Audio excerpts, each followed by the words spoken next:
Check the link. There are three links. There are three different links, man.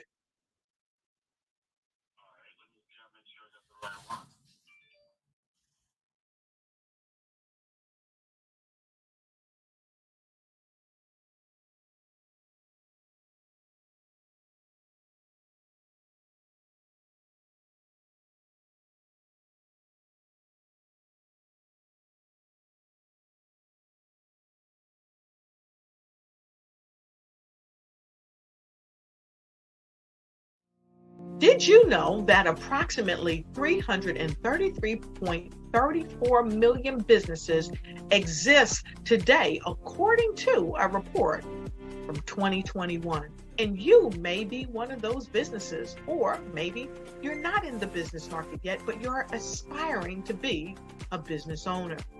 Well, guess what? You're in the right place at the right time. Because let's face it, everything is about timing and opportunity. Hi, my name is Dr. Lotus Richey, and I'm the CEO and founder of the Lotus Richey Coaching and Consulting LLC, along with the Lotus Richey Ignite Show. 15 minutes of success with Dr. Lotus Richey, as well as books to boom your business and bring who you are. And today, I want to bring this amazing message to you about the Black Business Network and the Black Business Olympics. See, the Black Business Network and the Black Business Olympics is designed to help people just like you, that's right, that look like me, to take their business to the next level. Not just in your front yard or your backyard, but globally. The Black Business Network and Black Business Olympics is designed not to just help you survive, but to help you thrive. So join us today as we come together with businesses all around the world to support our students, our children, our young teens, our young entrepreneurs. What we do is we come together to help raise funds for students who are aspiring to be business entrepreneurs, who are aspiring and who are thriving in college. We endow them with a wonderful opportunity to gain scholarship of either a laptop or several thousands of dollars. And we invite you to help be a contributor to this amazing opportunity to help someone that looks just like you. So join us today at our website and let us connect with you and help you ignite and take flight in every area of your life on the Black Business Network and the Black Business Olympics. I'll see you on the other side.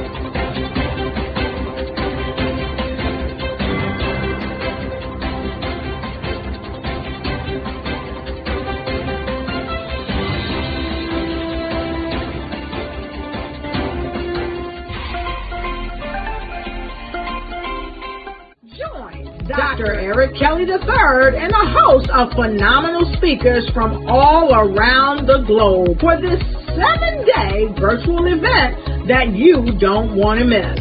The mission of the Black Business Expo is to raise scholarship money from kids all the way from high school all the way from college. The Black Business Olympics is one of the largest Black business showcases in the world. It is an opportunity for businesses and companies to showcase their businesses globally.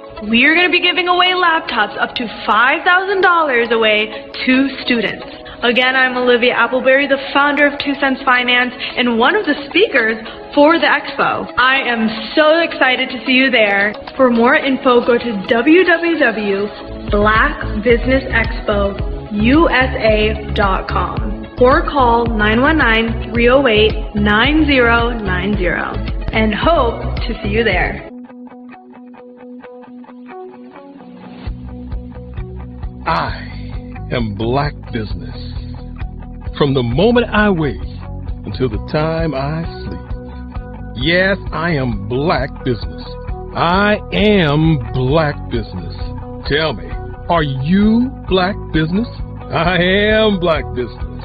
Do you support Black businesses? Listen, I support Black business because I am Black Business. Black Business Expo, one of the largest business showcases in the history of Black business in the world. The world! Sign up today at www.blackbusinessexpousa.com or call 919-308-9090. I am Black Business. I am Black Business. From the moment I wake until the time I sleep, I am Black Business. I am Black Business. Are you Black Business? I am Black Business. Do you support Black businesses? I support Black business because I am Black business. Black Business Expo, one of the largest business showcases in the history of Black America in North Carolina. Join Dr. Eric Kelly III and a host of phenomenal speakers from all around the globe for this 7-day virtual event that you don't want to miss. The mission of the Black Business Expo is to raise scholarship money from kids all the way from high school, all the way from college. The Black Business Olympics is one of the largest Black business showcases in the world. It is an opportunity for businesses and companies to showcase their businesses globally. We are going to be giving away laptops up to $5,000 away to students. Again, I'm Olivia Appleberry, the founder of 2 Cents Finance and one of the speakers for the expo. I am so excited to see you there. For more info, go to www.blackbusinessexpousa.com or call 919-308-9090 and hope to see you there. I am Black Business. From the moment I wake until the time I sleep. Yes, I am Black Business. I am Black Business. Tell me, are you Black Business? I am Black Business. Do you support Black businesses? Listen, I support Black business because I am Black Business. Black Business Expo, one of the largest business showcases in the history of Black business in the world.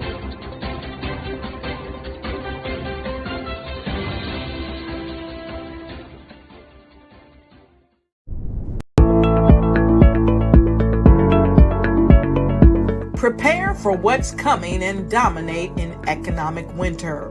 Stand strong and thrive by showcasing your great products and services globally through the Black Business Network and Black Business Olympics. The Black Business Network has showcased over 2,000 companies with over $7 billion in sales each year. Over 10 million attendees have viewed the rebroadcast each month. Through the Black Business Olympics, unique styles of business training and mentoring are turning students into business owners and entrepreneurial warriors who will dominate in any economy. Gain the ultimate advantage of the Black Business Olympics, 7 days of unbelievable topics and speakers speaking around the globe. Donate your time and experience to provide expertise and scholarships to students worldwide and change the world. Now, more than ever, new insights, tools, strategies, and capabilities are needed. This is your chance for a major presentation to the world. Fill out the form and join the more than 2,000 speakers who have presented to over 200 countries. Join the Black Business Network streaming live into the Metaverse, STEM City, Black Multiverse Enterprises, Hulu, Amazon, YouTube, iHeartRadio, Apple, Facebook, LinkedIn, Pod TV, IBM TV, Spotify, and Google Podcasts. Sign up today. Spaces are limited, and we will see you there.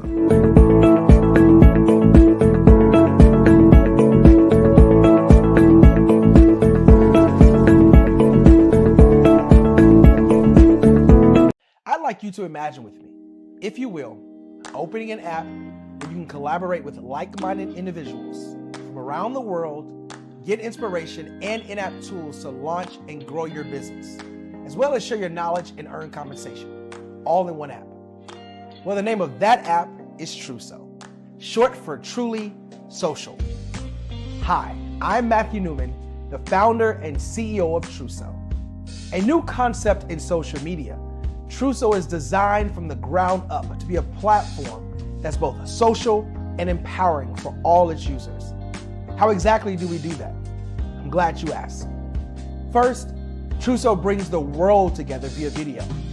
Psychologists assert that video provides a significantly more effective connection than audio only. When you enter a community on Truso, you're face to face. Second, on Truso, you don't have to have 1 million followers to monetize.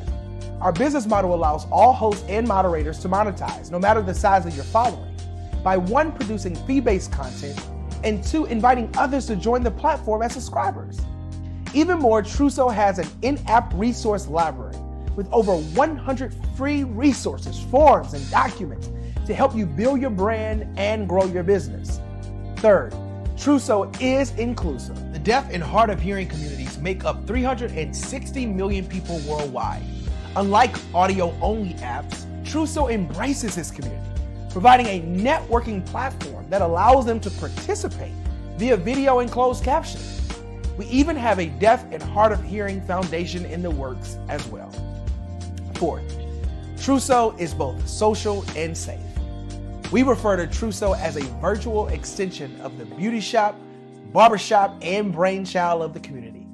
A place where there's laughter, along with wisdom, growth-oriented conversation, and genuine connections in a safe space. Truso even has proprietary security to ensure we maintain a safe environment for everyone. Where are we at now? Truso is live, y'all. We've launched in beta, and we're acquiring users daily. We have an incredible development and marketing team, plus amazing celebrity influencers at the table, helping us spread the word around the globe, beginning within the African diaspora and beyond by creating a safe space for growth, connection, and collaboration. We're truly excited about Truso.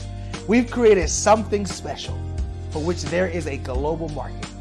And we invite you to embark on this journey with us as a shareholder. The future for Truso is truly bright. Join us and let's go there together.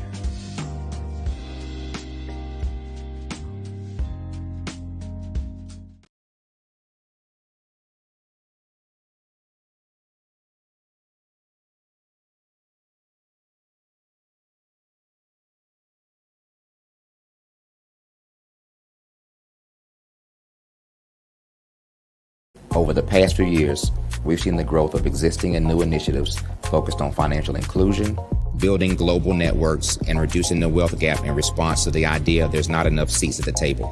Whether their outcomes are to increase the representation of Black executives on corporate boards, ensure an inclusive global economy, or to create new U.S. African commercial pathways, the strategies are often carried out by separate programs. The question is, should they be? With the continent of Africa being home to more than half of the world's fastest growing economies, the youngest workforce, over 400 companies generating more than $1 billion annually, 700 generating more than $500 million annually that are poised for growth, and being the destination of nearly $5 billion in venture capital in 2021. The diversifying U.S. and Africa commercial engagement by building bridges between African businesses and their U.S. diaspora should begin being seen as mutually beneficial. From helping to reduce Africa's enormous capital gap to catalyzing two-way trade opportunities, the COVID-19 global pandemic hopefully has taught us that global challenges and opportunities are more interconnected than we thought. During the pandemic, African companies like Unicorn Flutterwave, insurance provider Reliance Health, ride-hailing app Yasir, and 54Gene, the continent's first bank of DNA on people of African descent, prove that when African companies have access to networks, capital, and information, they grow big, grow fast, and create solutions that are valuable to the world. This is why Be Direct was created. We are the first U.S.-based but African-centric board preparedness and board search company designed to connect U.S. Black talent and corporations to African businesses. Unique and fundamental to Be Direct's success is our process of helping board candidates adapt their experience and networks to an African context before they're connected to high-growth companies that are looking to locally and globally scale. From our focus groups with African business execs and government leaders, we don't ignore the sentiment that business is easy, but people are hard. Having a pool of board candidates with hard-to-access networks and extensive experience across the business lifecycle, including successfully raising capital, is table stakes for an initiative like this.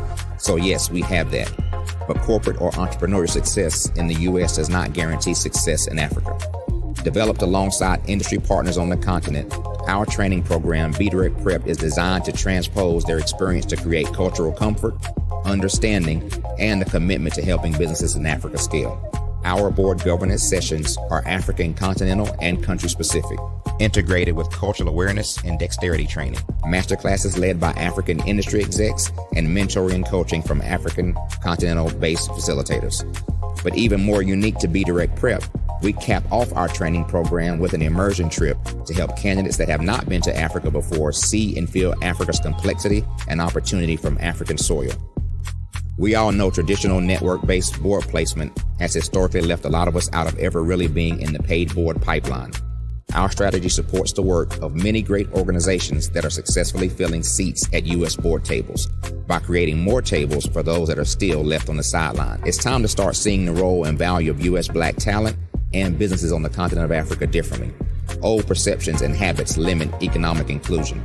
Let's transition Black talent and the African businesses they will support from the periphery of the global economy to its core.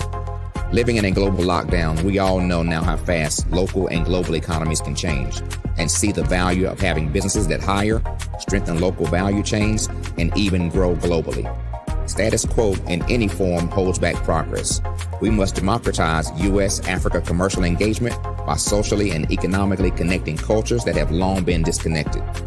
It's time for Africa's U.S. diaspora to redefine their global value by helping African businesses scale continentally and globally.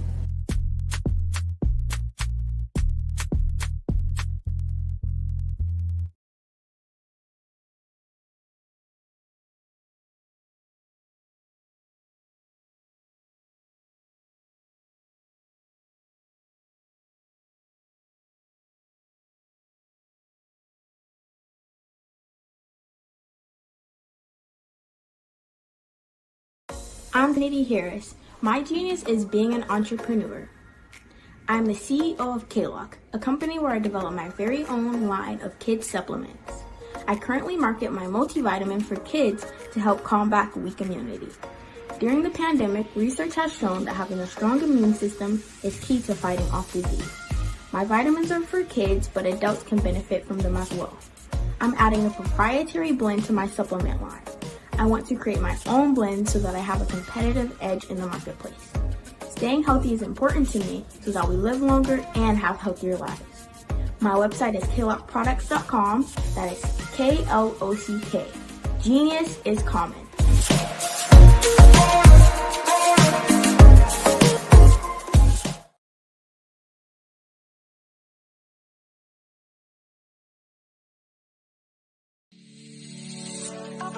Did you know that our black dollar only lasts for 6 hours in our community? Yet other communities, their dollars last for 19 to 30 days.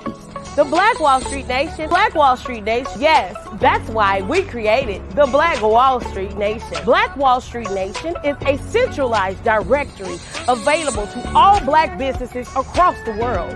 It was created for businesses like you, the ones that want to start and the ones who have a dream that have already started, such as businesses like Drop in a Bucket Productions, Valito Foods, Sugar Tea Branding Firm, All the Dazzle, Bun Cakeaholic, Miss Riot, and you. We'll have marketing, seminars, and some funding coming soon just for you.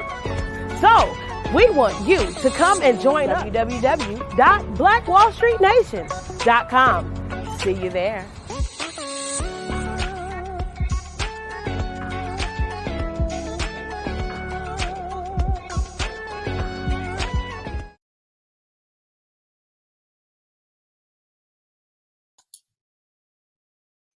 Hi, I'm Barbara Smith.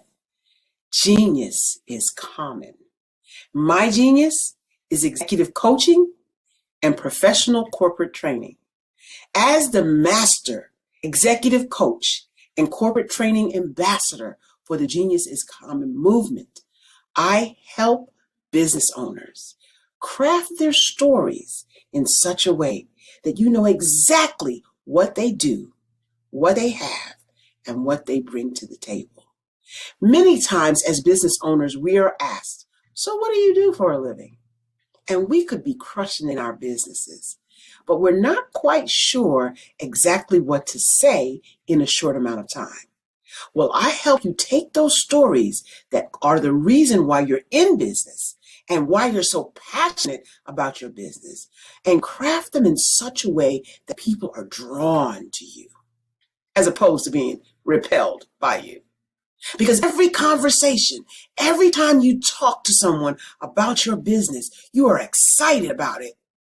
But are you really conveying what you do, what you have, and what you bring to the table? And do really people understand why you care so much and why they should care that you have the solution to their problem? Well, I'm here to help you with that. As a master storyteller, I can help you with your stories and spin them in such a way that they are intriguing and fascinating. People want to listen to you talk about your business. That's why at the Genius is Common movement, I am the master executive coach and professional training ambassador. That's my genius. And genius? Oh yeah, it's common. What if you could build your own city? A place where every child can find nurturing people to help them achieve their full potential. A place where every adult can access job training support. Where health education is abundant. Where social justice ruled the land. A place without limitations. Welcome. You have arrived at STEM City USA. It is what every city should be. A safe and trusted community where you find people and resources to help you become everything you are and beyond. STEM City is unlike anything you have ever experienced. It is a digital twin of the world around you, only better. STEM City is about energy and soul renewal. It is more than a digital world. You can almost feel the power of live cultural events, music, and theater. STEM City promises a better future for children with caring mentors and hands-on activities with dedicated tutors to support our youth. STEM City is your passport to a healthy lifestyle with weekly events addressing our community's many issues. STEM City is your financial well-being with helpful information on wealth management, career advancement, job training, and so much more. STEM City is the community you deserve. It is the city where your dreams can come true. STEM City USA, a place in the sky that is accessible to all who reach for the stars.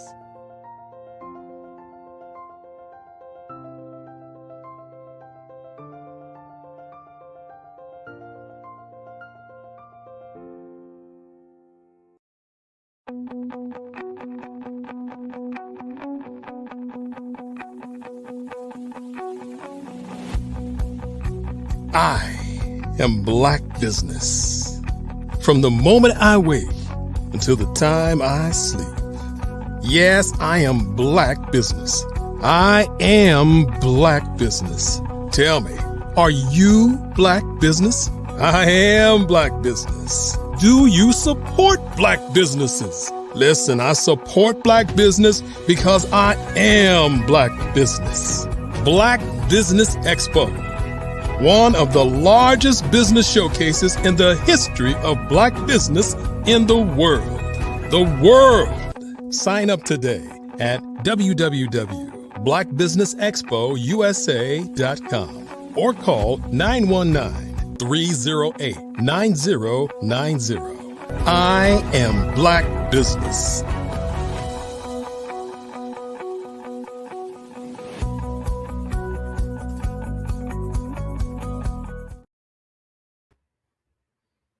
Hello, everyone. Good afternoon, good morning, good evening. It depends on where you're located. Business owners, entrepreneurs, thought leaders, and corporations, welcome to the Black Business Network. My name is Grant McGaw. I am the CEO of 5-Star BDM, and I am your business moderator for this afternoon and this evening on the Black Business Network. The Black Business Network is a 24-hour business network showcasing Black businesses, business owners, entrepreneurs, and thought leaders worldwide. We have speakers from North Carolina, London, Singapore, Africa, Japan, and cities all over the United States. The Black Business Network is a global community sharing its business knowledge to empower, inspire, and educate businesses about business. So I will talk to you this afternoon in reference to some things that we're doing at 5-Star BDM and I think will be impactful for today's entrepreneur. There's a number of different ways in which you can engage with your audience, engage with potential customers, potential clients, and people that honestly that are in your corner, that are doing business with you, and you want to enhance value. And I do this on a daily, weekly, monthly, and quarterly and yearly basis. So I'm going to give you some tactics, some things that I'm doing I think will be beneficial for you. So I'm in a very competitive environment in information technology.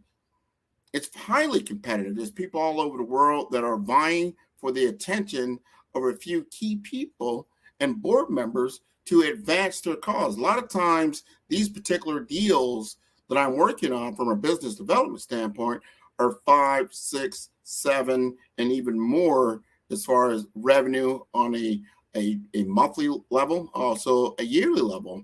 So the opportunity to get in front of your client, give them your story, to tell them how you're going to solve their big problem. It's very, very important when you have a very narrow window of time. So how do you do that? So what I've been doing for the last year or so is taking a page out of my book when it comes to developing a brand. And when I say not just a brand, what you normally would think, with how you're perceived in the mind of others, and that's what a brand really is. We're talking about a signature branded event or story, something that you're known for, that you do. It's a program that you've put together that is different from your competition, right? So you do your research, look at the landscape, take a look at what your competitors are doing in the space. Now, right now, what you'll see a lot of webinars, you'll see a lot of private, Zoom meetings, you'll see a lot of email chatter that goes out to try to get people engaged, to get time with them, to get face time with them. And I noticed this. That's all right. If I just jump in with the same process, I'm going to get the same result. I'm going to get a very small window of time, even a smaller window of time, because I'm just joining the fray. And from the customer point of view, this is just more noise. Why am I going to spend time doing this? I have all these other options that are available. So I need to step back and strategically think how I'm going to engage with my target client.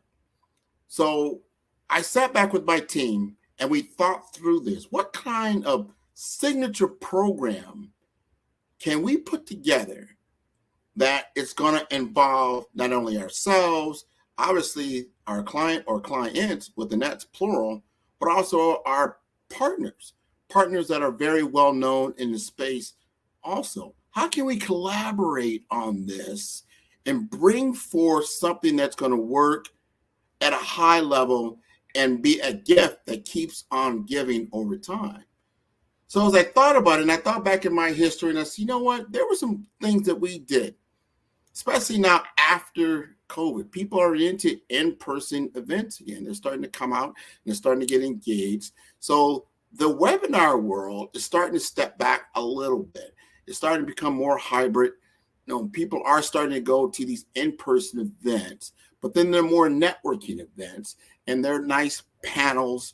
People come out and maybe a keynote, and they do a panel, and everybody will sit and they'll listen. There'll be some networking time. There'll do some card swapping, and then you'll follow up with an email and that type of thing to try to get engagement. And hopefully your target clients will be there. I said, I want to be more strategic than that. I want to put together a signature branded program that's going to engage my client, and not just one, but several, in a private setting with my partners that collaborate with me, and that we can pull together and put together a I would say a solution that helps the client to move forward. And everybody, in the room, they went, you know what, that's great. What are you thinking? What you're thinking? I said, why don't we take them to dinner? He said, dinner? Well, everybody said, no, not just a dinner. We're going to go to a high-end steakhouse, a high-end restaurant, high visibility. We're going to have them put us in a private room, and this will be a private affair. We're only going to have up to 30 people in this room. This is not something that will be publicized, over the internet. We're not doing advertising. We're doing invitations, private invitations. They said, okay, I'm following you. Okay. Let's see what that looks like. Well, how much is that going to cost? I said, well, I'll do the math on it. Let me engage with the restaurant. I came back. I got some numbers. It's going to cost about $5,000. I said, $5,000? That's a lot, Grant. I said, I know.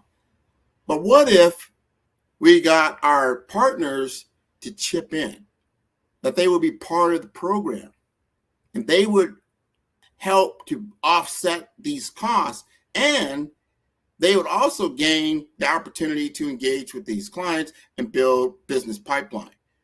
And they went, okay, I see where you're going. I see where you're going with this. So I also said, what are we bringing to the table? What are we bringing to the table? I said, well, we're bringing together an incredible, robust pipeline of individuals, a network, an active network of healthcare and information technology professionals in business, entrepreneurs, career professionals, all within my database, all that I'm constantly talking to through my podcasting, through our TV shows, and through our email campaigns. So they're curated. I have a curated audience. I have an in-tuned audience already. You're like, all right. That's what we're bringing to the table. Exactly. So then when I look at my partners are Fortune 500 companies, large companies that are very, very well known in the information technology space. Very well known. They're household names. But they have their local representation right here in my market of South Florida. And then I would invite their reps to work with us to go ahead and put together this program. Would this be beneficial? So as I pitched this idea to them, they went, that is great. And because I was able to share the cost amongst the three parties, everyone could afford to do it. And that was also great, right? So we're all in. Cost is not a barrier, right? We've got great intelligence. We've got a great audience. What else do we need? So I said, when these things work well, what you need is a highlighted keynote speaker. They don't want to sit with you and just do a sales presentation. No one wants to come, it's a nice dinner and everything. That's great. But no one wants to be sold to in that manner. They want to get expert knowledge. They want to be able to talk to a leader in the field. They want to know somebody that's going to share knowledge, that has expertise in what we're all talking about. So I would make sure that the partners we had all were complementary. And the one-on-ones we did was on cybersecurity. It's all right. We're going to do this around cybersecurity.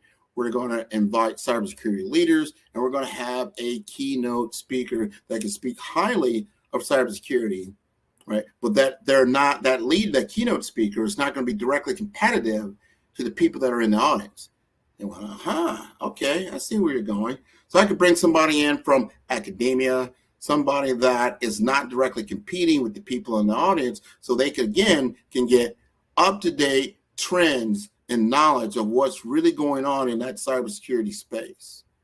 When I was able to bring somebody in from the University of Miami to speak at a very, very high level on those trends, they went, wow, you could do that, Grant? Well, I have the network. These are very, very important relationships that you can utilize to bring value to everybody in the room. This is collaborative marketing, not competitive marketing. This is collaborative marketing, bringing everyone together. It's a win-win-win for everyone involved, right? So now I've got my keynote, right?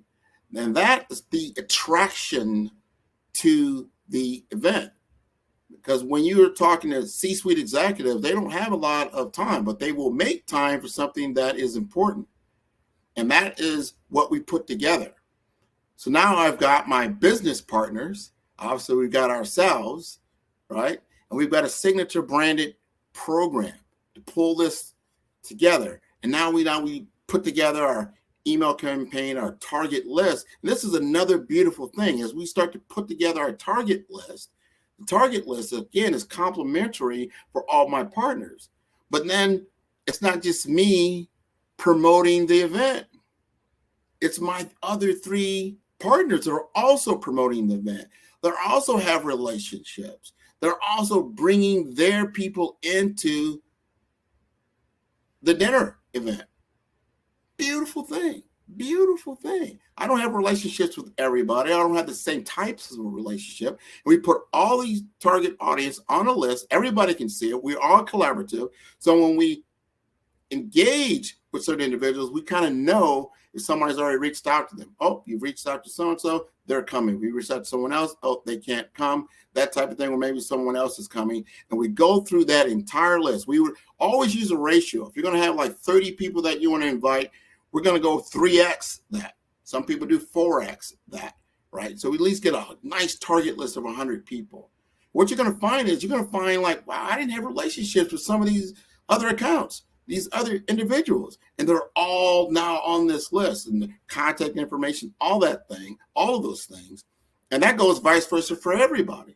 So now we're all sharing a pooled collaborative field of information in which we all can enrich ourselves, right? Again, it's collaborative. We're not stepping on each other's toes. It's great that someone else can reach out and talk to this individual or get into a sales deal that's complementary to you as well. And we all have an opportunity to enrich ourselves. And that's awesome. So now we've got this program put together, and we start to run the campaign, and we start, our traditional email, and we use LinkedIn, but LinkedIn as a private event to actually engage, to get people to sign up and get them interested in coming to the event. You have to follow up. You have to put out an RSVP, especially 3 or 4 days out, to make sure if someone's coming or not coming, that now you have space available. And because it's such a well-branded event with star power, a lot of people see that and they want to be a part of it. Another thing that we do as we start to see people that are now tuning in, or they're starting to RSVP and they're starting to accept the invitations, we start to let them know that, hey, so-and-so from this healthcare system is coming, and this healthcare system is coming, and these people are coming, and this, and then all of a sudden, like, wow, I want to be a part of that. And if I can't come because of something, I'm going to make sure somebody on my team comes, because this is great. We have the community. I'm going to be in this private room talking about very important ideas. I don't want to be missed out. And as we looked across the county, we had every single system accounted for on our target list. This is fantastic. So the other thing that we do, not only have the keynote speaker, they're going to talk for like 20 or 30 minutes. And then we're going to have a break. And we're going to actually engage, in the meal. We're going to have a conversation, right? And then we're going to then go to a panel discussion. This is another great leveraging tool that I use. It's like, all right, from your signature organization, we want someone that can speak on a high level of subject matter expert that represents your company on the panel, and so forth and so forth. Now we've got 3 or 4 people on the panel that are subject matter experts talking about, giving comment about what the keynote talked about, how to apply these things into the systems that were in the room, right? And then we also had each table that was there engaged. I would give them each one a series of questions that they can ask the panel. And I was moderated, of course. I'm going to moderate, the event very high level to keep everybody moving. And I would ask each table, okay, table number 2, what question would you like to ask our esteemed panel? What is most important for you, for your organization? And they would ask the question. See what I'm doing? They're telling us now what's top of mind for them, right?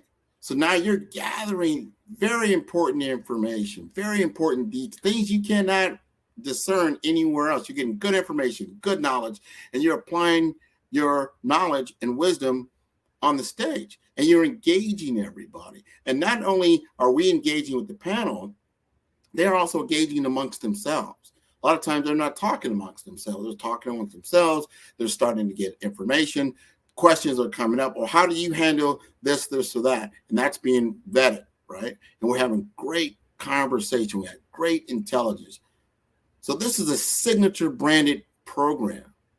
And that goes on for about, 2-3 hours or so. And then we did that first one. And we sat back, we looked, that was pretty successful. We did that last year. Why don't we do this every quarter? Let's make this a signature branded program. We want to become known for this in the industry. We want to be known for this in the community. So we was like, okay, let's try it again. But we're not going to do it on the same subject. We're going to do a different subject. We're not going to use the same partners. We're going to have different partners. And we're going to talk to different individuals. So we did it again. And they came again. And it was very successful. It was sold out. We're developing relationships that we never, ever, ever had before. Not only with the client, but also with the partners. Right? Remember, these are multi-billion-dollar companies that we now have developed relationships with. These are multi-billion-dollar clients that we now have relationships with. And then we're starting to be known for our signature branded program that we put together. Right? So to date, we've done 3 of these programs. And we're about to do the 4th one in September. And this is going to be fantastic because now everything that we talked about is coming to fruition. Anytime there's any new executives that now come on board or they just became, part of a new organization, no one knows them very well, we invite them to these events and they get a chance to actually network and grow their relationships that they didn't have before. And not because they're bombarded from a sales perspective. We're not standing there giving them a bunch of flyers and a bunch of sales pitches. No, because remember, we're gathering knowledge and information about what's truly going on with them. And now we can have intelligent conversations either then or even later. And they will pick up a phone call, right? When you call. or they'll answer an email. Hey, what's going on here? What's going on there? This might be important for you to know. Now you set yourself up as a knowledge expert, right? That go-to person. You need to go to Grant to find out about this or that. He has the relationships with a lot of the partners that you're probably already doing business with one way or another, but he has the intimate relationship, right? And then you could take that from now that group dinner to now a private luncheon or just a standard office meeting to have more meaningful discussions as we move forward. So that's an example that you can use and think about in your own market. How can you put together a signature branded program, a program that is different from where your competition is right now? It's different from what your clients are expecting, and you're packing it with value on top of value on top of value for everyone involved.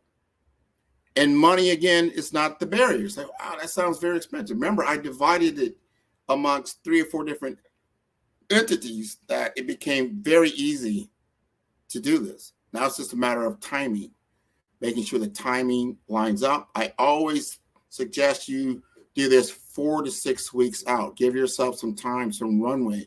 Give people enough time to put it on their schedule. Remember, especially in the business I work in, these executives, their calendar fills up very quickly. So you want to be able to give them an opportunity that they're not so booked out.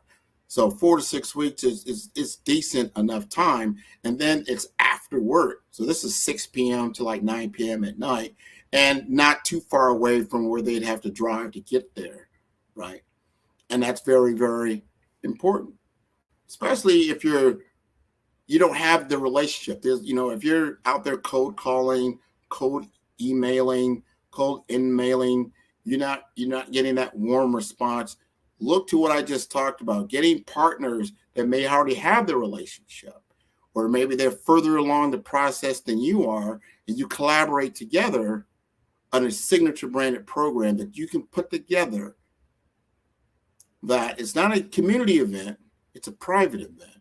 It's a private affair in which you can have intimate conversations to solve business problems that are important, not only for your client, but the client, all the other clients in the room. So I want to let people know these are the things that I do, giving out my secret sauce when it comes to business development that you might not hear about, you might not know about, right? It's very easy to say, well, we'll put together an email campaign. Not a problem. A lot of people do it. You're no different from anyone else. We'll put together a social media campaign. No problem. Good tactic. Not a problem at all. But you got to remember, everybody else is doing that, right? I'm going to put together a networking event. Well, that starts to help. But how open it? What's the clear purpose of it, right? And is it geared for a desired result? So that's when you start getting into signature branded programs that when you start doing other things in the community, people start opening your emails. They start following you on social media. They start coming to your networking events. They start going to your webinars, right? That's another thing that we're doing as well that I think brings a lot of value to the table, is that not only have a webinar with your target audience, that possibly, when a lot of things I do is not just me talking, I will have someone who's already had the transformation. Someone's already gone through my program. They've already consumed my product or service, and I want them to come on and let's talk about their experience as part of the webinar, right? And that gets people like, all right, I might not totally get that good feeling of trust and credibility from Grant, because obviously he's going to tell nothing but good things about his company. Most people won't get up and tell all the bad things, right? But if you hear from someone else, it goes a longer way, and someone else is telling you factual truth about what happened during their journey and their experience, it's going to go a longer way. But that's just part of the process. The webinar is just part of the process. Your next step after you've done your webinar is to then have a workshop.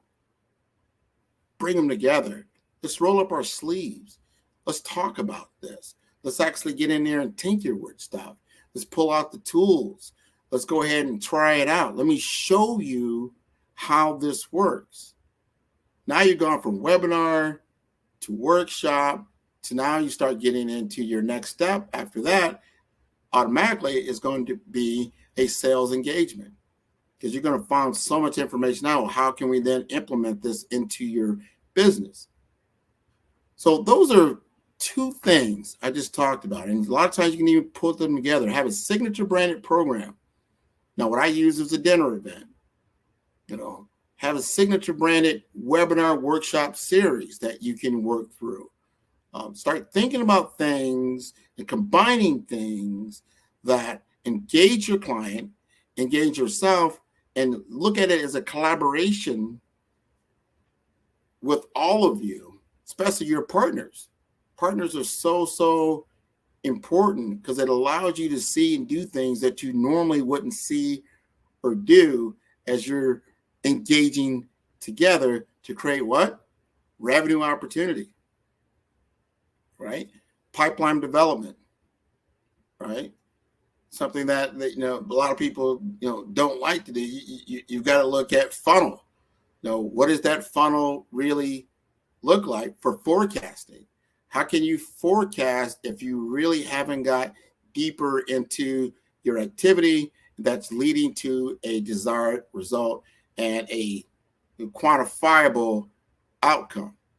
And that's just for new business. Think about that for your existing business, and you're doing that for your existing pipeline, and you can begin to really know what's really going on, because that's what you want to do, especially in my business, is that what is the revenue that is going to happen for surety.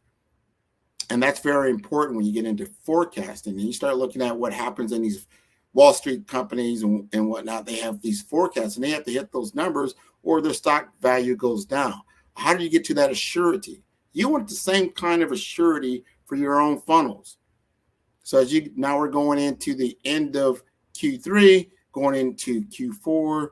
You don't want to always be starting from scratch. So you want to build and know and have trust that that the business is coming your way and it's just a matter of timing. But you've got to build that funnel from the very beginning. So I gave you the process from the very beginning all the way toward the end as you listen to this particular discussion.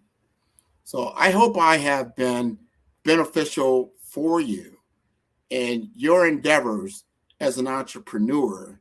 When you're engaging with 5-Star BDM, I am the CEO of the company. You are engaging with me in my 25 years of business development, right? So I'm a fractional BDM for a lot of different organizations to help them to grow, to understand the information that I have and experience I've gotten from Fortune 500 companies that I've worked for, and what it takes to compete in a highly competitive business when you're doing 5, 6, 7-figure deals. And I've closed a numerous number of multi-million-dollar deals. These are strategic and not transactional, and that is why this is so important. So with that said, the Black Business Expo's mission is to raise funds for high school seniors going to college or K-12 entrepreneurs. This expo is a fundraiser for students. You may go to www.blackbusinessexpousa.com to donate to the scholarship fund, or use the Cash app that's on the screen below and say $BBX USA to your phone to give. Our goal is to give laptops and up to $5,000 to 10 students. Students can register online at www.blackbusinessexpousa.com. Every dollar counts. So we want to remind you to donate to the scholarship fund. We want to thank our Black Business Expo USA sponsors for August 2023. NC100, Moody Capital Partners, Suede Soul, Lotus Rocher Coaching and Training, Carolina, Virginia Minority Supplier Development Council, Staff Management, BHS and Associates, Margie McLean Foundation, Genius is Common, Earth Essentials, Milani Shani Global, Executive Women's Success Institute, The Quality Coaching Company, Superwoman Business Services, Creative Force Studios, Lee Entertainment, Artistic App Design, Black Business Expo USA.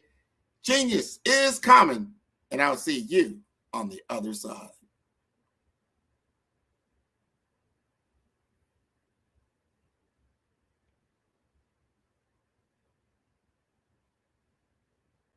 Hey guys, my name is Caden. I'm the CEO of Caden Teaches, and my genius is teaching kids about financial literacy.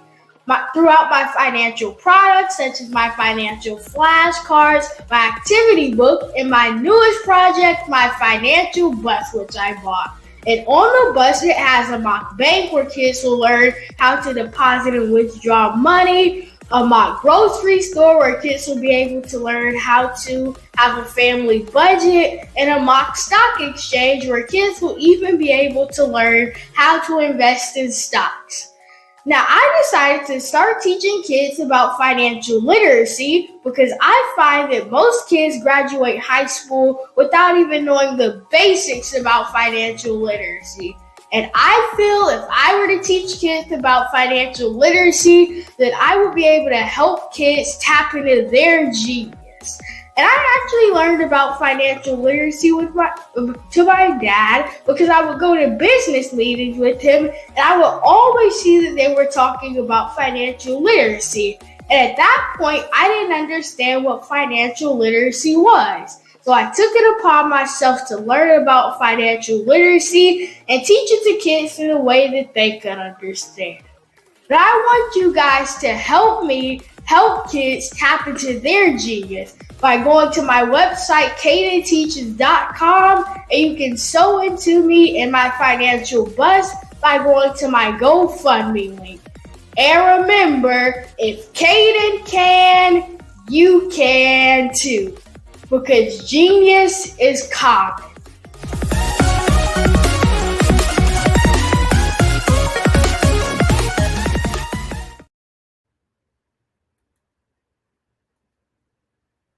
You know how a lot of people say that being successful is a great thing? Well, it really is. Yet having a successful mindset is the thing that propels people to their ultimate success. Now, many of us get stagnated. So, have you been? I'm Kennedy Harris. My genius is being an entrepreneur. I'm the CEO of K-Lock, a company where I develop my very own line of kids supplements. I currently market my multivitamin for kids to help combat weak immunity. During the pandemic, research has shown that having a strong immune system is key to fighting off disease. My vitamins are for kids, but adults can benefit from them as well. I'm adding a proprietary blend to my supplement line. I want to create my own blend so that I have a competitive edge in the marketplace. Staying healthy is important to me so that we live longer and have healthier lives. My website is klockproducts.com. That is K-L-O-C-K. Genius is common.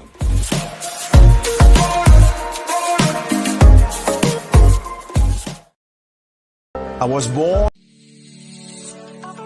Did you know that our black dollar only lasts for 6 hours in our community? Yet other communities, their dollars last for 19 to 30 days. The Black Wall Street Nation. Black Wall Street Nation. Yes, that's why we created the Black Wall Street Nation. Black Wall Street Nation is a centralized directory available to all black businesses across the world. It was created for businesses like you, the ones that want to start and the ones who have a dream that have already started, such as businesses like Drop in a Bucket Productions, Valito Foods, Sugar Tea Branding Firm, All the Dazzle, Bun Cakeaholic, Miss Riot, and you. We'll have marketing, seminars, and some funding coming soon just for you. So, we want you to come and join us. www.blackwallstreetnation.com. See you there.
Dr. Eric Kelly III and a host of phenomenal speakers from all around the globe for this 7-day virtual event that you don't want to miss.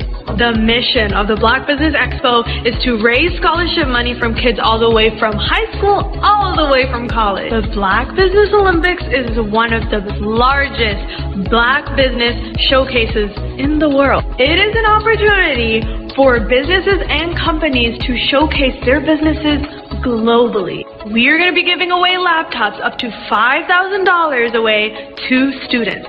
Again, I'm Olivia Appleberry, the founder of 2 Cents Finance and one of the speakers for the expo. I am so excited to see you there. For more info, go to www.blackbusinessexpousa.com or call 919-308-9090 and hope to see you there.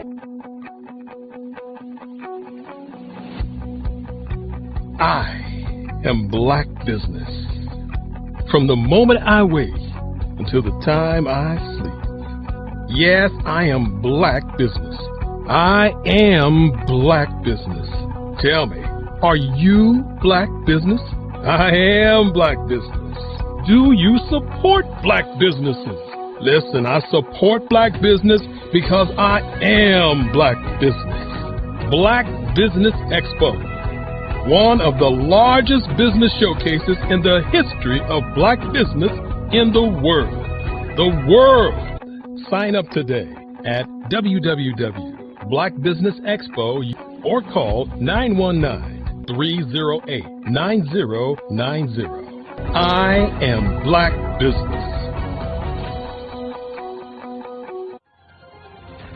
I am Black Business. From the moment I wake until the time I sleep, I am Black Business. I am Black Business. Are you Black Business? I am Black Business. Do you support Black businesses? I support Black business because I am Black Business. Black Business Expo, one of the largest business showcases in the history of Black America in North Carolina. Join Dr. Eric Kelly III and a host of phenomenal speakers from all around the globe for this 7-day virtual event that you don't want to miss. The mission of the Black Business Expo is to raise scholarship money from kids all the way from high school, all the way from college. The Black Business Olympics is one of the largest Black business showcases in the world. It is an opportunity for businesses and companies to showcase their businesses globally. We are going to be giving away laptops up to $5,000 away to students. Again, I'm Olivia Appleberry, the founder of 2 Cents Finance and one of the speakers for the expo. I am so excited to see you there. For more info, go to www.blackbusinessexpousa.com or call 919-308-9090 and hope to see you there. I am Black Business. From the moment I wake until the time I sleep. Yes, I am Black Business. I am Black Business. Tell me, are you Black Business? I am Black Business. Do you support Black businesses? Listen, I support Black business because I am Black Business. Black Business. I'd like you to imagine with me, if you will, opening an app where you can collaborate with like-minded individuals from around the world, get inspiration and in-app tools to launch and grow your business, as well as share your knowledge and earn compensation, all in one app. Well, the name of that app is Truso, short for Truly Social. Hi, I'm Matthew Newman, the founder and CEO of Truso, a new concept in social media. Truso is designed from the ground up to be a platform that's both social and empowering for all its users. How exactly do we do that? I'm glad you asked. First, Trousseau brings the world together via video. Psychologists assert that video provides a significantly more effective connection than audio only. When you enter a community on Trousseau, you're face to face. Second, on Trousseau, you don't have to have 1 million followers to monetize. Our business model allows all hosts and moderators to monetize, no matter the size of your following, by 1, producing fee-based content, and 2, inviting others to join the platform as subscribers. Even more, Trousseau has an in-app resource library with over 100 free resources, forms, and documents to help you build your brand and grow your business. Third, Trousseau is inclusive. The deaf and hard of hearing communities make up 360 million people worldwide. Unlike audio-only apps, Trousseau embraces this community, providing a networking platform that allows them to participate via video and closed captioning. We even have a deaf and hard of hearing foundation in the works as well. Fourth, Trousseau is both social and safe. We refer to Trousseau as a virtual extension of the beauty shop, barbershop, and brainchild of the community. A place where there's laughter, along with wisdom, growth-oriented conversation, and genuine connections in a safe space. Trousseau even has proprietary security to ensure we maintain a safe environment for everyone. Where are we at now? Trousseau is live, y'all. We've launched in beta and we're acquiring users daily. We have an incredible development and marketing team, plus amazing celebrity influencers at the table, helping us spread the word around the globe, beginning within the African diaspora and beyond by creating a safe space for growth, connection, and collaboration. We're truly excited about Trousseau. We've created something special for which there is a global market. And we invite you to embark on this journey with us as a shareholder. The future for Trousseau is truly bright. Join us and let's go there together. Did you know women represent just 3% of Fortune 500 CEOs and less than 15% of corporate executives at top companies worldwide? Have you wondered what the secrets are to getting into the top ranks, whether in the private or public sector? Do you want to figure out how to stop being held back in your career or passed over for promotion? Then you're in the right place. Hi, I'm Dr. Madeline Ann Lewis, President and CEO of the Executive Women's Success Institute. I have decades of experience in the military, the federal government, and corporate America. And my mission is to help women succeed and tap into their full potential. I want to reach 1 million plus women around the world to become the leaders they are meant to be. So if you want to move into a management or executive level position, or maybe you are a female veteran transitioning out of the military into business entrepreneurship, then reach out to the Executive Women's Success Institute at 301-693-3284. Let us get you on the fast track to success.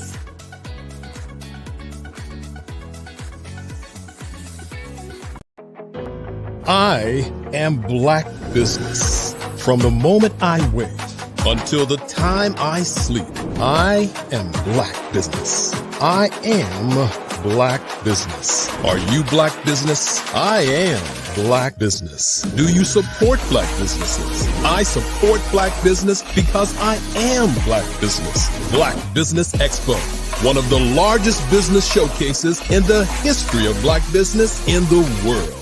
Sign up today at www.blackbusinessexpousa.com or call 919-308-9090.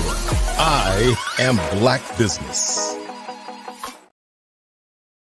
Follow the Brand TV broadcast host, Grant McGaw, as he visits with top executives and entrepreneurs to find out their secrets of success with their personal brand. Follow the Brand TV broadcast host as he focuses on brand development to build better relationships, bring value to your business, relationships, and career. You will enjoy listening to each episode that is tailored to speak to you directly. If you're looking for this type of clarity in terms of building your brand, you have tuned into the right station. Each episode will help you to shape a conversation in the 5-star BDM network of 20,000 professionals and become a springboard for your corporate engagement and business opportunities. Each guest will frame their story in the areas of personal branding, business development, career development, financial empowerment, and technology innovation. Grant McGaugh explains why he is the CEO and owner of his own professional career. Grant is an accomplished business leader and entrepreneur who wants to give back to individuals to grow their personal brand strategy. Tune in as he weaves his story about new possibilities, while to you exceed expectations. If you love storytelling, this show will make for fun.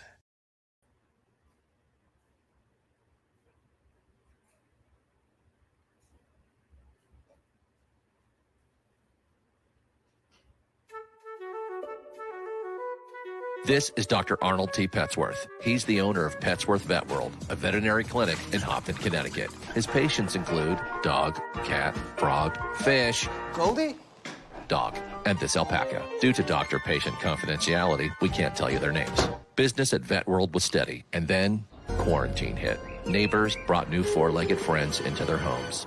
Bunnies. Bunnies everywhere. Dr. Petsworth welcomed these new patients with open arms. The only problem? There were more appointments than he could manage. That's when Dr. Petsworth turned to his American Express business card, which offers spending potential that's built for his changing business needs. He decided to hire a new assistant, Julio, and with spending power built for business purchases, he used his card to furnish a new exam room. Together, Dr. Petsworth, Julio, and American Express Business made sure all the pets of Hopton got the love and care they deserve. And everyone was happy. Get the card built for business by American Express.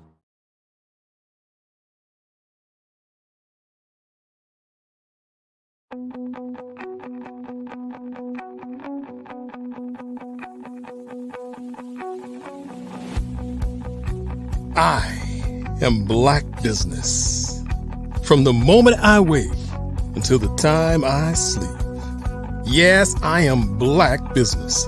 I am Black Business. Tell me, are you Black Business? I am Black Business. Do you support Black businesses? Listen, I support Black business because I am Black Business. Black Business Expo, one of the largest business showcases in the history of Black business in the world. The world! Sign up today at www.blackbusinessexpousa.com or call 919-308-9090. I am Black Business.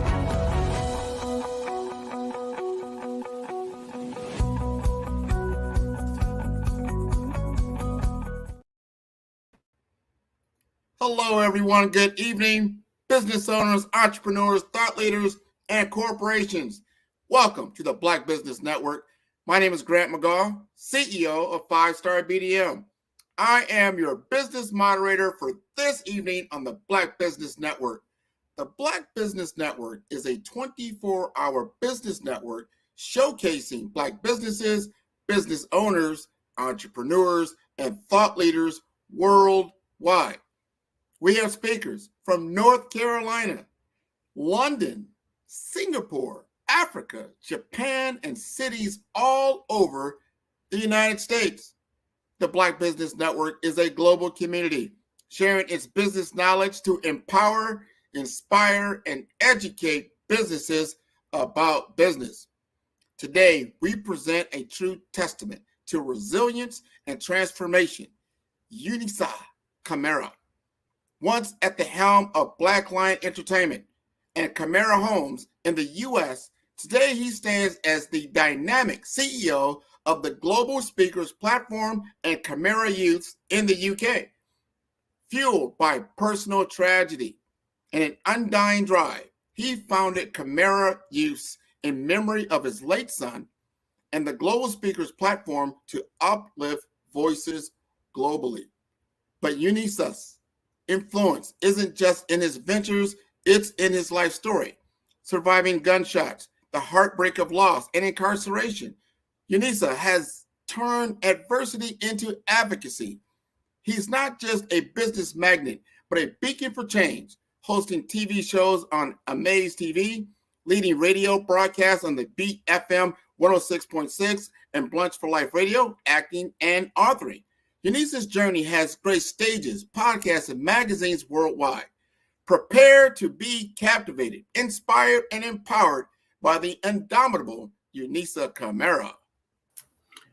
Grant, thank you so much. You know, I look up to you because I've been watching your growth and I'm quite impressed. Well, we've been watching each other. I really appreciate all that you do. I'm so glad you're here from the UK. It must be, what, midnight there? Now, it's about, 10 p.m. Okay. But I just want to say congratulations on all your achievements. And I know the sky is not the limit for you, my brother. Congratulations. Thank you. Thank you very much, Unisa. Genius is common, and I'll see you on the other side. Good afternoon, good evening, ladies and gentlemen, wherever you are in the world. As Grant stated, my name is Unisa Camara. I am a global youth advocate. That's the most important thing to me. But besides that, I've been a serial entrepreneur for over 20 years. You know, I can sit here and tell you about my son, but that's not what this platform is about.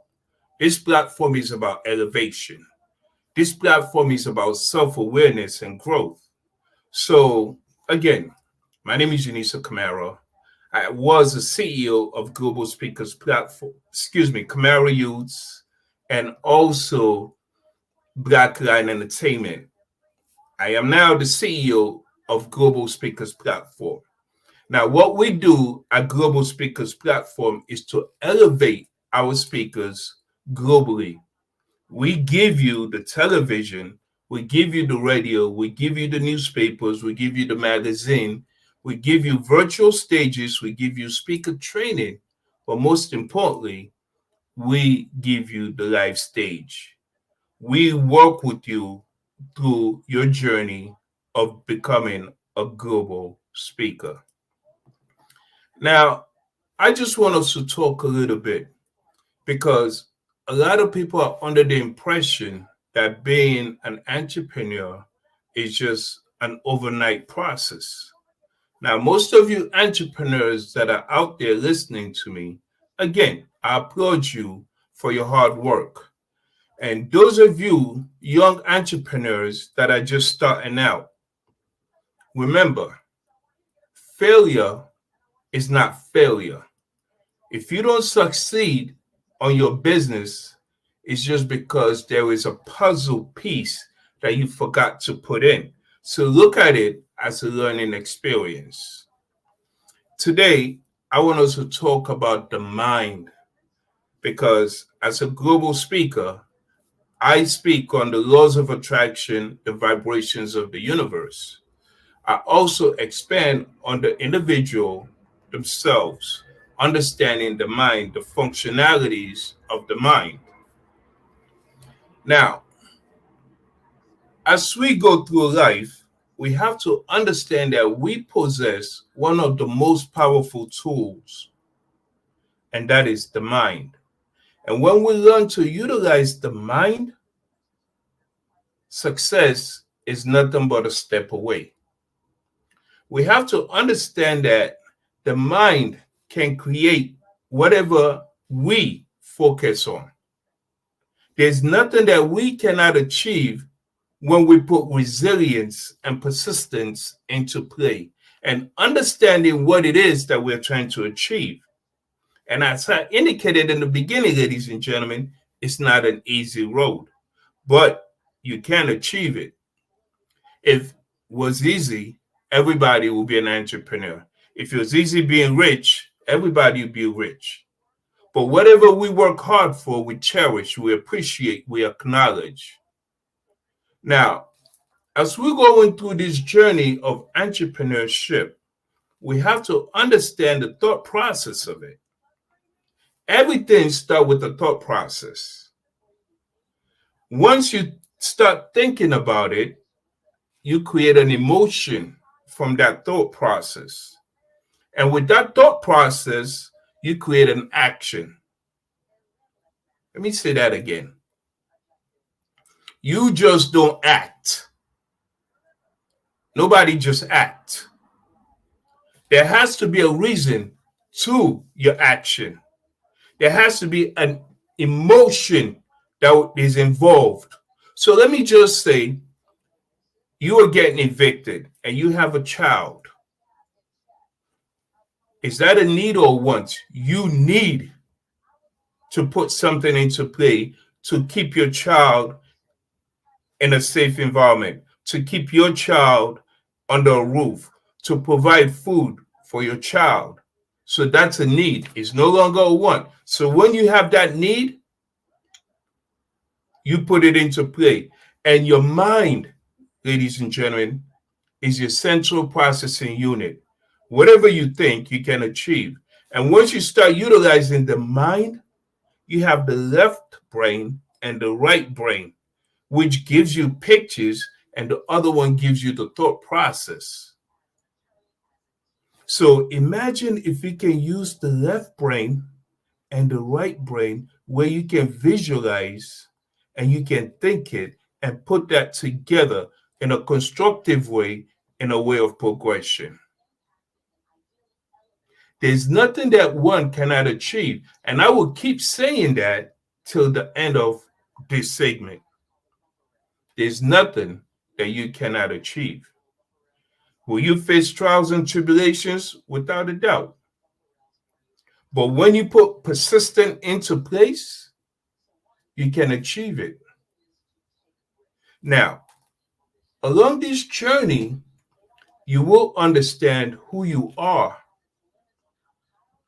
But before you start this journey, you will have naysayers. You will have people that will try to tell you, you cannot do this, you cannot do that. That is impossible. Oh, we tried that before. Because somebody tried something and did not achieve it, does not mean you cannot achieve. Each and every one of us have our own journeys. You're on your own journey. I'm on my own journey. But we come together to elevate each other.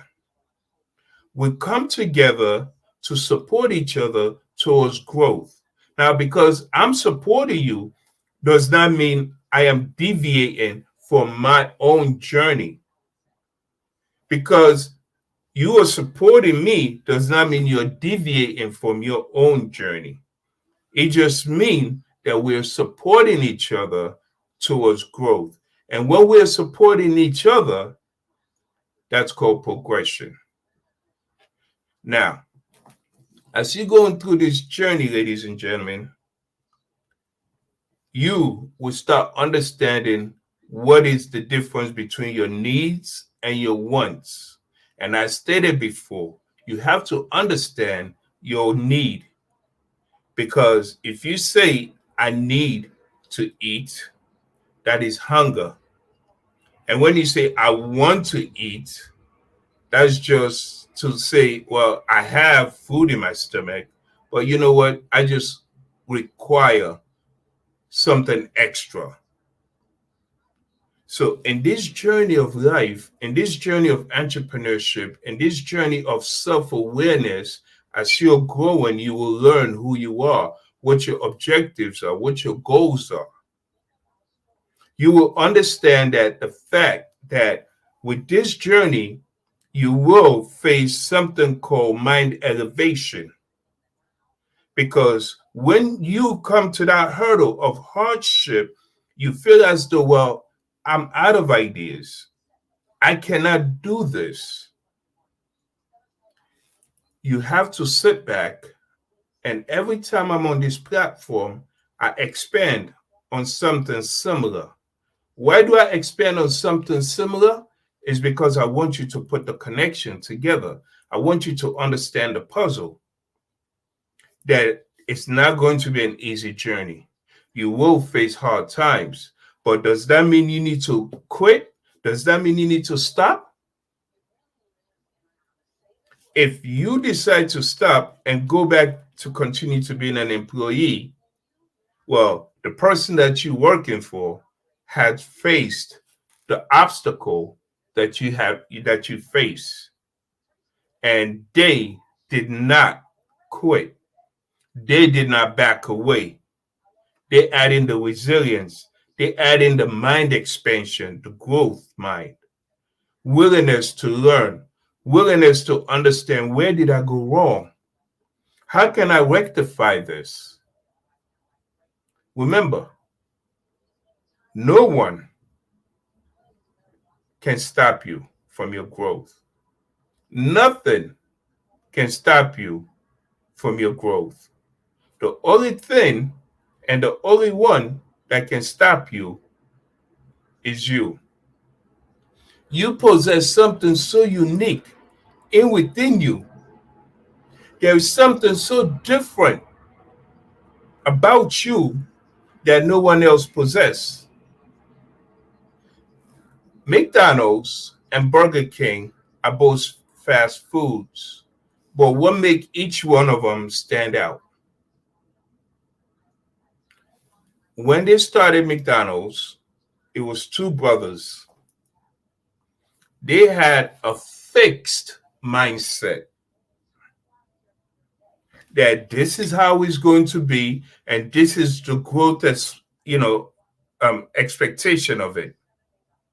And then a gentleman came along, a salesman at that, and he kind of went behind the scene and understood their whole marketing, their whole structure. And then he said, well, if they cannot do this, I'm going to take over their business. Do you get it? If you cannot create and try to expand, there's somebody out there thinking something similar to what you are thinking. Now remember, because I said that everybody have their own journey, don't mean people are not thinking what you are thinking. You have to understand that you're going to have competitors in any field. You can go to school to become a doctor. There are other doctors out there. You can open your own surgery. You will face other surgeons doing the same thing. But what makes you stand out from the rest? You have to understand your uniqueness. You have to understand your creativity. You have to understand your craft. You have to understand the marketing aspect. In business, there's so many pieces that you need to understand. But the most important thing that you need to understand, there are people watching you. There are people watching you, not in a negative way all the time, but there are people watching you to say, I like their work ethics. I like what they're doing. I like what they stand for. I like their personality. People will come to you and say, how can I be a part of this? How can I be a part of what you are building? The more you grow, the more people will come along your journey. That does not mean that you should now forget about that aspect of the business. Well, when Buffett stated, quote unquote, every time I go into my meetings, if I'm going into my marketing, I research, I study it. So that way, when I go in there, I'm able to engage. When I go into my financial, my accountants, I go through the numbers. I do my research. So when we are talking, we're on the same page. And if there's something that I don't understand, I would say, well, I don't know. Explain that to me. People that come along in your journey, they're willing to support you, to educate you. Your objective is to have the mind expansion, the willingness to engage, the willingness to say, tell it me again. Or let me do my research. And whatever I'm lacking, they will fill in the blanks. This is all part of growth. You know, people sit there and say, I wish. When you actually sit there and you start saying, I wish, it's like you're giving people the opportunity, your willingness. You understand? You're taking things away from yourself. So now you're depending on somebody. You're hoping. Now, there's something called manifestation, which indeed I talk about all the time. When you manifest, you don't see it. It's like wishing. But when you manifest it, it's a belief. You believe that your business is going to blossom. You believe that you are going to make a difference in your community, in this entrepreneur world. So when you manifest, you take action. Now, in the laws of attraction, we say ask, seek, and receive. In the entrepreneur world, we say go get it. Simple. But before you go get it, you have to plan, which is structuring, which is strategizing, and then you can execute. You just don't want to jump into a river without knowing the depths. You don't want to jump into a lake without knowing the warmth of it. You don't want to buy shoes without trying them on. You don't want to go get that beautiful dress that you see your friend wearing or you see on television without fitting it on. Whatever we do, understand the market, understand what you want to do, understand what you want to buy, try it out. But one thing I can tell you today, ladies and gentlemen, is that it's never too late. It's never too late. It's never too early. Whatever you want to do, understand what it is that you're trying to get into. And that is like trying out that new dress, trying out those the new shoes before you purchase them. Different terminologies, same thing. We possess, again, everything we need to succeed.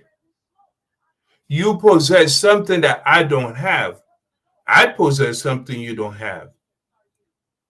Don't envy somebody else, but celebrate that person and say, how can I help you? How can I support you? When you offer your support to people, that makes them want to engage with you. Don't say, well, I can do it on my own. Yes, I built my first business by myself. I built the lucrative business, which was Black Lion Entertainment. I built Black Lion Entertainment from a $1 bet. And that is my pride and joy. When I get on many stages, I talk about it. I was made a $1 bet. You cannot build a business from a $1 bet, from not putting in no money. I went to work. I utilize what I have. I studied the community. I studied my surrounding. And then I tried it out. And then I see the prosperity. I see the potential. I see it coming. I built my business, which became so lucrative. Wu-Tang and I were doing shows together. Now, remember, I started off with nothing, a penny, zero, $1 bet made me so much money. If you understand what it is that you're trying to build, if you understand your community, your environment, your niche, your people, what it is that they need, how can I support them? Take yourself out the equation. Don't say, how can I make money? How can I be of support? How can I make a difference? What do they need? And how can I get it to them? Global Speakers Platform, the reason why we are who we are is because we understand the speaking community.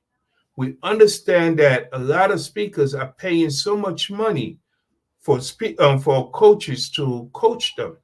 And what happens after they coach them? They say, thank you for your business. Goodbye. They don't care if you go get a speaking job. What happens when you have a little money, then you say, I want to be on TV? You spend that money. What happens? That's it. You want to be on the radio. What happened?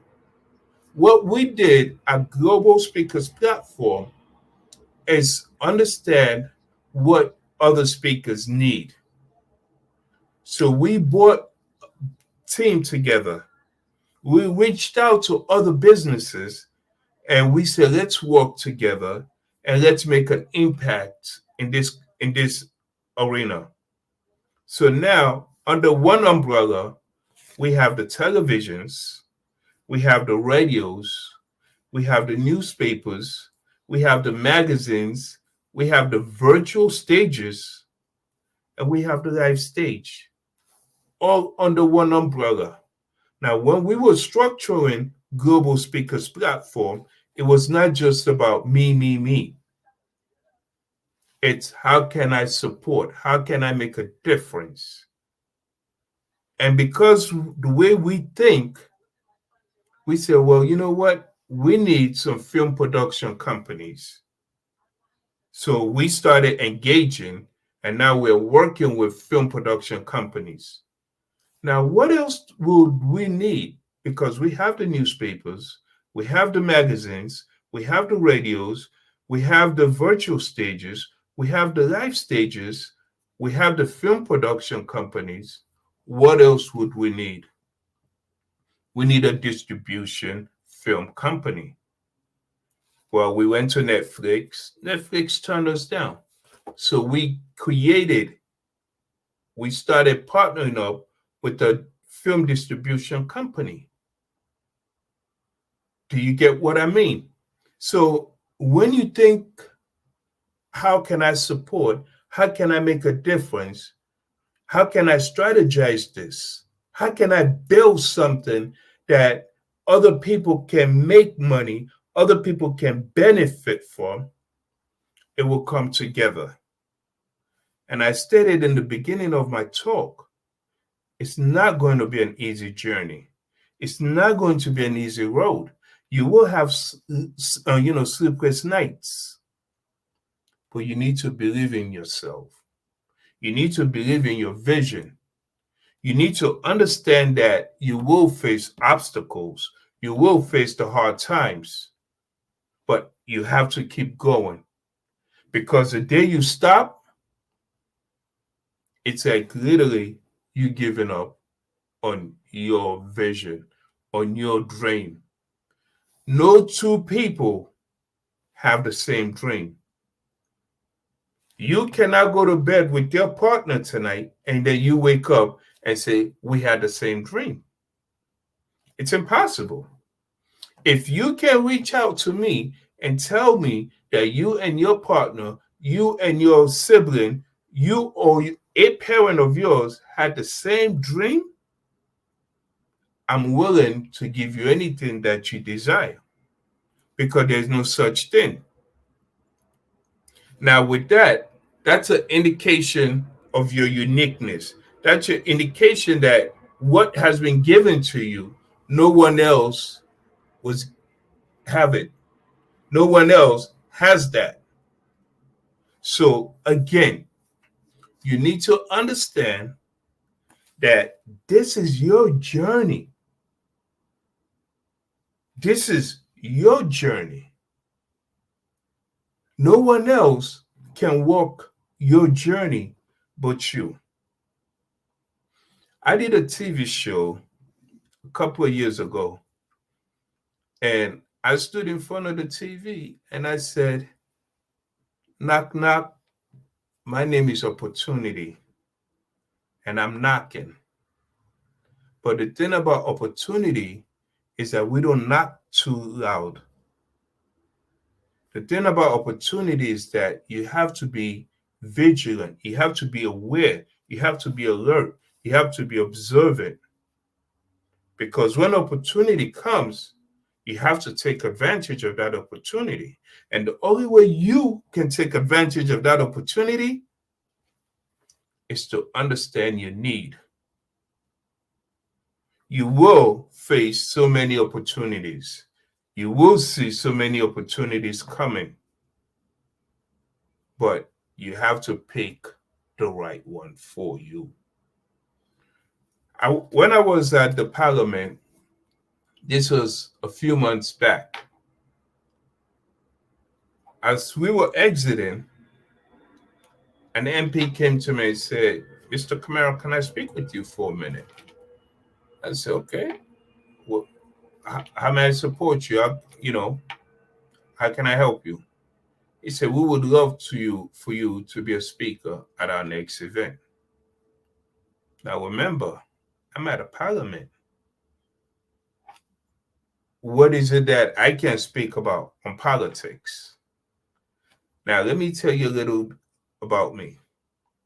In America, I've been shot. Not once, I've been shot twice. My girlfriend was shot in the head and she died in my arms. I was incarcerated. I've been stabbed. So how can someone that so many people say he's going to die on the streets, he's going to end up in jail?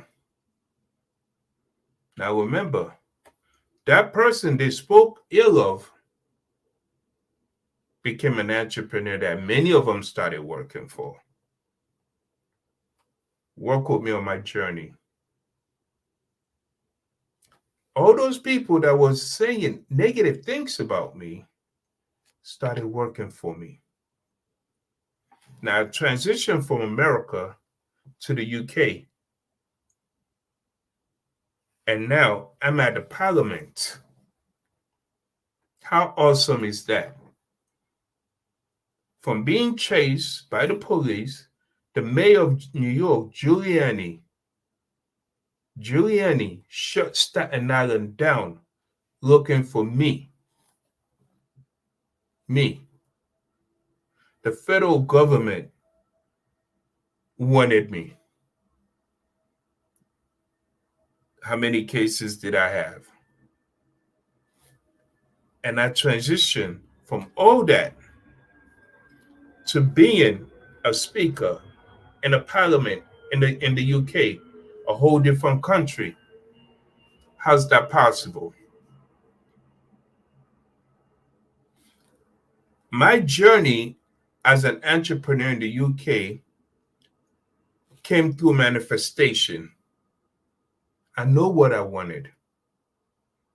I know what I needed. I needed to be on radio. I knew I wanted to be on radio. I did not want to be on radio. I needed my voice to be heard. So I envisioned me being on the radio. I envisioned my radio show. Somebody that I spoke to told me, it's impossible, Unisa. It's impossible. Don't waste your time. I'm the type of person, if you want to see me excel, tell me I cannot do it. Just tell me it's impossible. Because to me, impossible means I am possible. I am the impossibility. I make it possible. The way I envision my radio show is the way it played out. I went from one radio show to having two radio shows. That wasn't enough for Unisa. I said, I want to have a TV show. These are my beginning years in the UK. I want to have a TV show. I have other naysayers saying it's impossible. What do you mean it's impossible? What do you mean I cannot do it? I took a big sheet of paper. I started writing. This is how I want my TV show. This is the name of my TV show. This is the time I want my TV show. This is the days I want my TV show to be on. I didn't get one TV show. I got two TV shows. I decided that I wanted to be in the movies. I know. You're thinking this guy is really stretching it. That's what we do as entrepreneurs. We keep stretching because we know we can do it. You have to believe in yourself. When others don't believe in you, you have uno. You. Next thing you know, I was in a movie. Do you understand what I'm saying? So, me being who I am, remember, a young kid selling drugs in Staten Island, Park Hill, New York, being shot, being stabbed, being incarcerated, having the police chasing him, and then the federal government saying you did interstate with over, I'm not going to call the amount of money, but it's a federal crime. Then one federal charge, the second federal charge came in. And all of a sudden, I beat my cases. Whenever I'm doing something, I do it alone. So no one can ever say you need to turn witness on me. No. When I'm building my businesses, I structure my businesses alone. And now I have a partner, Show Manette. We structure businesses, and we execute them. Because we're at a point where I know what I want. I know how to structure a business. I know when to execute. She knows what she wants. She knows how to structure a business. She knows how to execute. So as you're building, as I indicated before, you will have people that will engage with you. There's nothing that you cannot do. So for me to sit here, ladies and gentlemen, and for me to tell you that we now have the newspapers, the magazines, the virtual stages, the live stages, the televisions, the film production companies, the distribution film companies. It was work. No one is going to enjoy the fruit of your labor more than you. But other people will benefit from the fruit of your labor. And that is the objective of an entrepreneur. Does that make sense? Now, I know many of us are going through so many obstacles in life. Without a doubt. Anyone that said that they're not facing an obstacle, they have lied to you and they're deceiving themselves. But you know what you're going through. You know what you face on a day-to-day basis. What you went through yesterday, you're not going to go through it today. You might go through something similar, but it's not going to be the same. Same thing as business.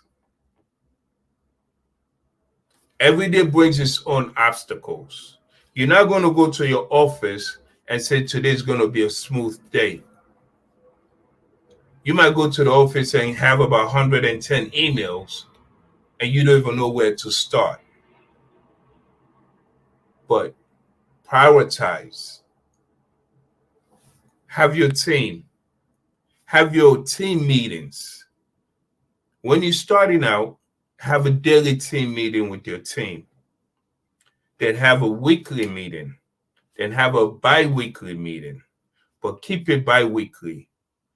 Never go on without having a team meeting, because you know what you put into your business.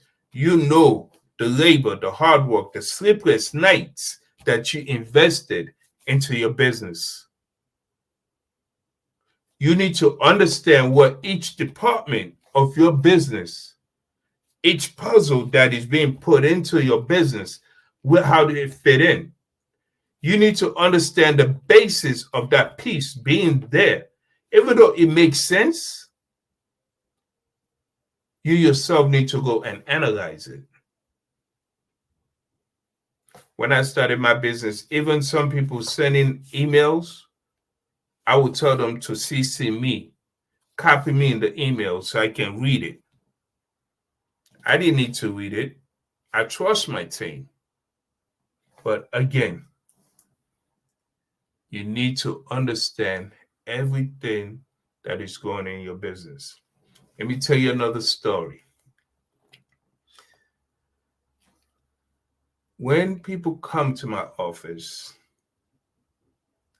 sometimes I'm the type that give them a cup of tea, a cup of coffee, water.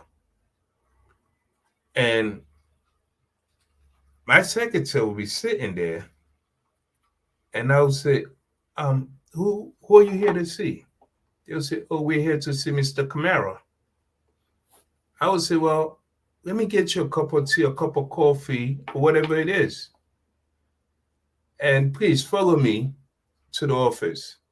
And whenever they see me go behind that desk, they look at me like, but you are the guy out there sweeping the floor. You are the guy that got me the cup of coffee. You're Mr. Camara? Yeah, because as a CEO, as an owner, you have to be able to be a part of the team. Don't let that title overtake who you are. Be humane. And as a leader, let your team always see you being a part of whatever it is that they're doing. You understand them. Say hi to the janitor. Let them, ask them, how's your son or your daughter? That is the mentality of a CEO. Grant. Yes, sir. It's a pleasure seeing you again. Oh, man, pleasure's all mine. Really enjoy your talk from the beginning to the end. There's a lot of inspiration there, knowledge, wisdom. I really appreciate you sharing your story. So many people need to hear this so they can move forward in their own lives and not let circumstance stand in the way. Indeed. Grant, when people found out that the federal government was after me, they started saying, oh, he's going to die in jail. He's going to jail for life. But the thing is that you are who you are. Own up to your responsibilities. You understand? Yeah. But at the end of the day, understand that there is still hope. Oh. So me transitioning from who I was to building these businesses and doing shows with people like Wu-Tang, Neo, and now being in the UK speaking at the parliament, it's anybody can achieve anything that they put their mind to. Yep. You have to have the right mindset. Yep, they got to put in the work. You got to put in the work. That's it. Indeed. So tell us, Unisa, what is the best, because you got a lot of places to contact you. What is the best way for people to get in touch with you? Unisa K, that's my first name, the first letter of my surname, UNISA, the letter K, at live.com. I'm always accessible, Grant. You and I need to have a chat as well. Matter of fact, we will. I love what you're doing. You know, like I said, we've intersected here at the Black Business Olympics several different times. So we want to continue to have these conversations and move forward, combine our vibrant networks together, and create a whole new rhythm. So that sounds great to me. Indeed. And now we are part of a distribution company, film distribution. We're about to take over Netflix. We have had talks with them because being that we're affiliated with film production companies, it's only right that we get a distribution company, isn't it? Oh, no, everything is changing. This is the right time as cable starts to sunset. Streaming services are on the rise. There's got a whole new audience that will be able to tune into what you're doing. So thank you for being a part of the Black Business Olympics. Genius is common, and I'll see you on the other side.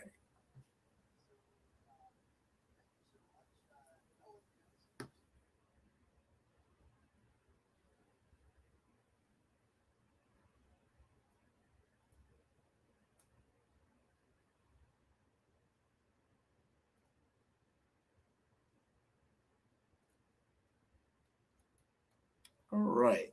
The Black Business Network. And we're going to talk about the mission and what we're doing. The Black Business Expo's mission is to raise funds for high school seniors going to college or K through 12 entrepreneurs. This expo is a fundraiser for students. You may go to www.blackbusinessexpousa.com to donate to the scholarship fund or use the Cash app that's on the screen below, and that is $BBXUSA. Our goal is to give laptops and up to $5,000 to 10 students. Students can register online at www.blackbusinessexpousa.com. Every dollar counts. So we want to remind you to donate to the scholarship fund. We want to thank our Black Business Expo USA sponsors for August 2023, NC100, Moody Capital Partners, Suede Soul, Lotus Rocher Coaching and Training, Carolina, Virginia Minority Supplier Development Council, Step Management, BHS and Associates, Margie McLean Foundation, Genius is Common, Earth Essentials, Milani Shani Global, Executive Women Success Institute, The Quality Coaching Company, Superwoman Business Services, Creative Force Studios, Lee Entertainment, Artistic App Design, Black Business Expo USA. Genius is common, and I'll see you on the other side.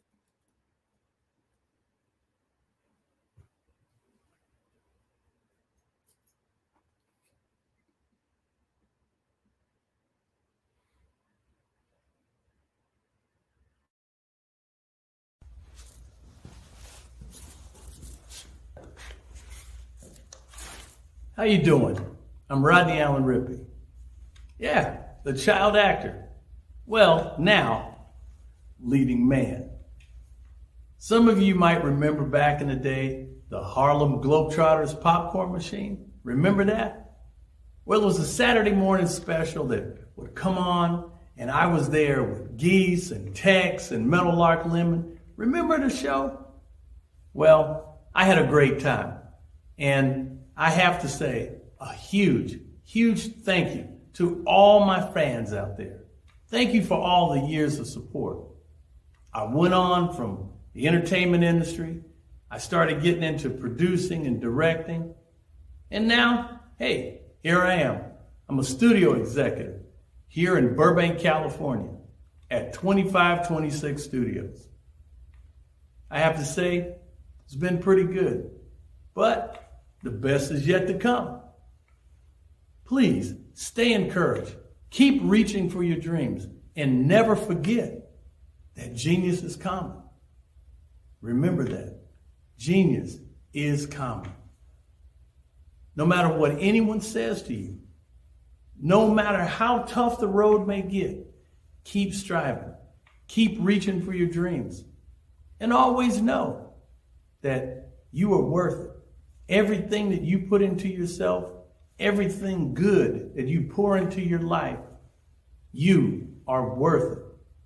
And when the times get tough, when things don't go exactly right, it's okay. Dust your shoulders off. Stand up strong. And remember, genius is common.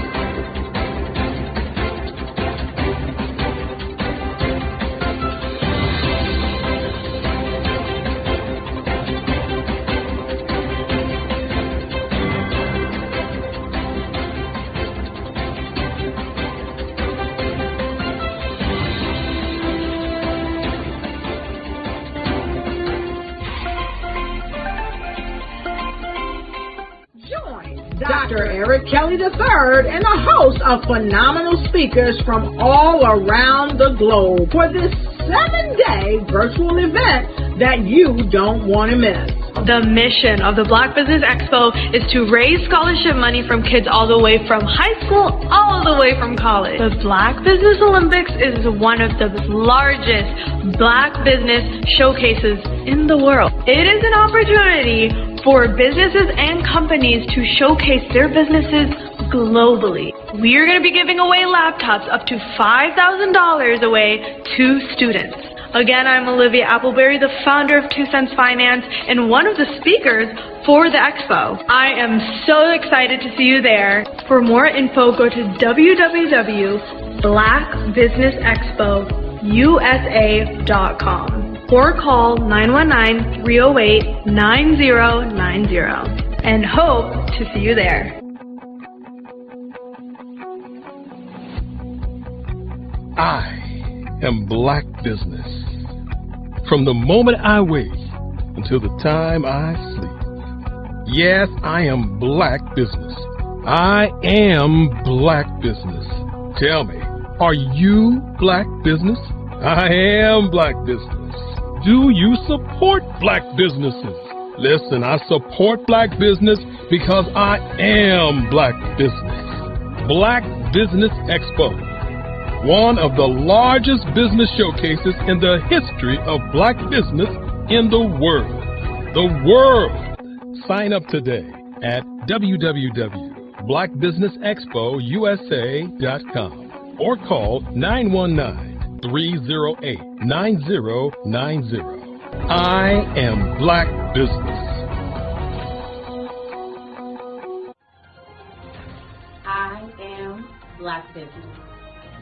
From the moment I wake until the time I sleep, I am Black Business. I am Black Business. Are you Black Business? I am Black Business. Do you support Black businesses? I support Black business because I am Black business. Black Business Expo, one of the largest business showcases in the history of Black America in North Carolina. Join Dr. Eric Kelly III and a host of phenomenal speakers from all around the globe for this 7-day virtual event that you don't want to miss. The mission of the Black Business Expo is to raise scholarship money from kids all the way from high school, all the way from college. The Black Business Olympics is one of the largest Black business showcases in the world. It is an opportunity for businesses and companies to showcase their businesses globally. We are going to be giving away laptops up to $5,000 away to students.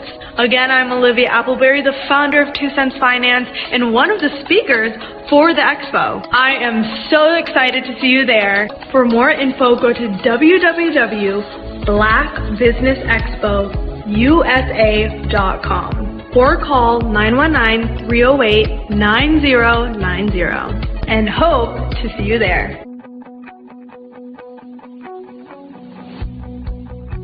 I am Black Business.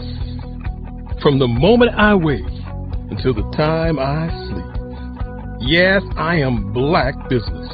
I am Black Business. Tell me, are you Black Business? I am Black Business. Do you support Black businesses? Listen, I support Black business because I am Black Business. Black Business Expo, one of the largest business showcases in the history of Black business in the world.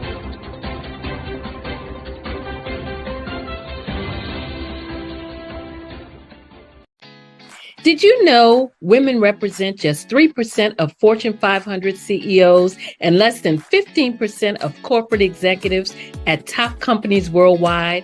Have you wondered what the secrets are to getting into the top ranks, whether in the private or public sector? Do you want to figure out how to stop being held back in your career or passed over for promotion? Then you're in the right place. Hi, I'm Dr. Madeline Ann Lewis, President and CEO of the Executive Women's Success Institute.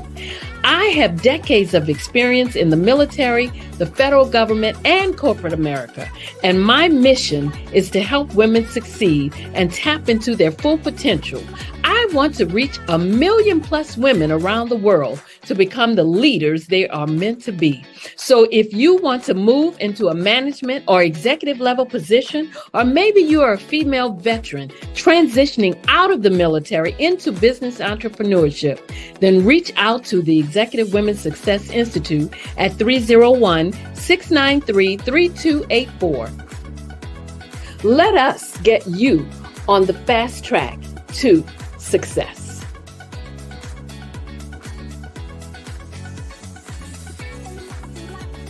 I was born in a little village on the island of Haiti. Many deadly diseases pounded me. It is as if they were on a mission to end my existence on this earth. I refused to give up. In 1983, I left Haiti and came to the United States of America. And I came with $5, 2 shirts. I didn't speak any English. I came to Atlanta. I got a job. I was a doorman. I was a doorman with a dream. What I used to come on stage. I'd rehearse this moment that I'm standing in front of you. That's the power of a dream. Maybe today is the day you begin acting as if you already have it. And then step out with full force. Take a risk. No condition is permanent. Don't let your situation distract you. You are chosen.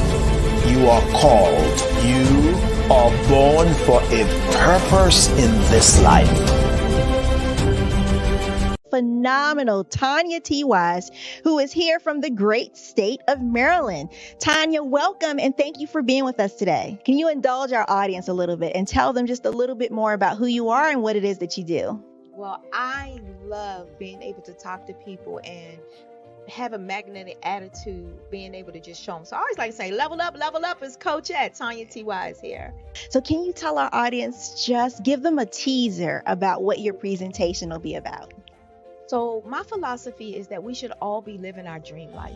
So tomorrow I'm going to talk about how you start living your dream life. What are some of the things that you thought about in your childhood that you just kind of let go and dormant? Wow. And I want to reignite that and just give you some pointers and some tips, some tools, some strategies to be able to start living your best life now. And guess what, Wanda? And leave an inheritance for your legacy.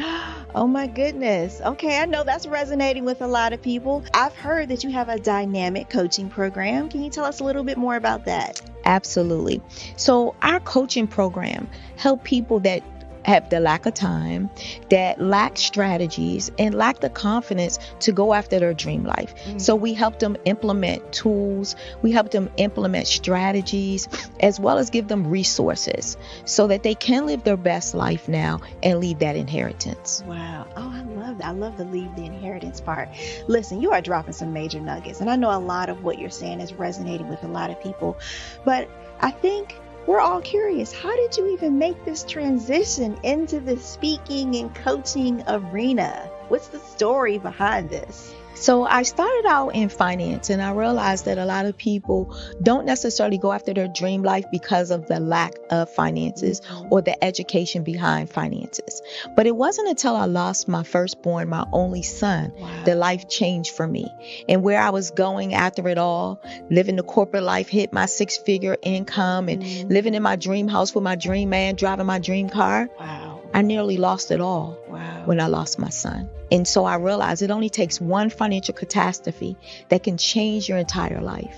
That's what made me start All New Beginnings.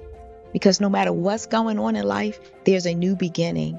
And because of that, we developed a program called Wise Minded. My little slogan is, don't just dream it, let's live it. If they want to connect with you or work with you, what is the best ways for them to be able to do that?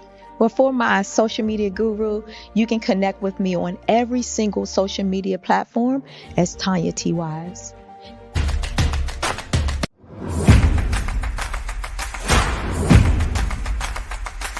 Ladies,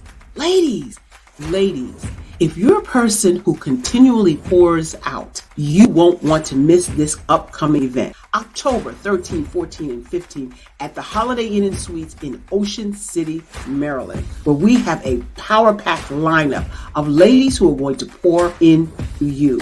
If you need to increase your impact, your influence, and your income, this is the event for you. Don't miss the power of sisterhood. These ladies coming from around the world to network and connect with you.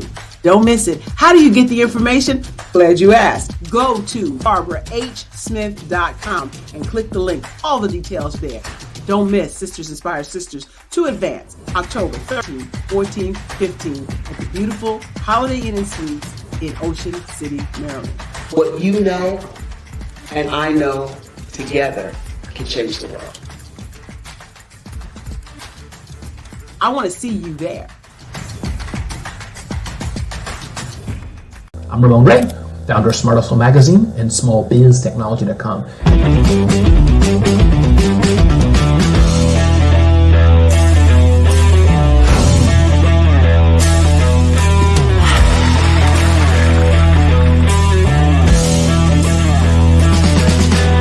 You're here today to celebrate small business success. Stand up on your feet. You rocked the house. It was amazing. Didn't we learn? For me, success comes from failure. One thing not to do is shake somebody's hand like this.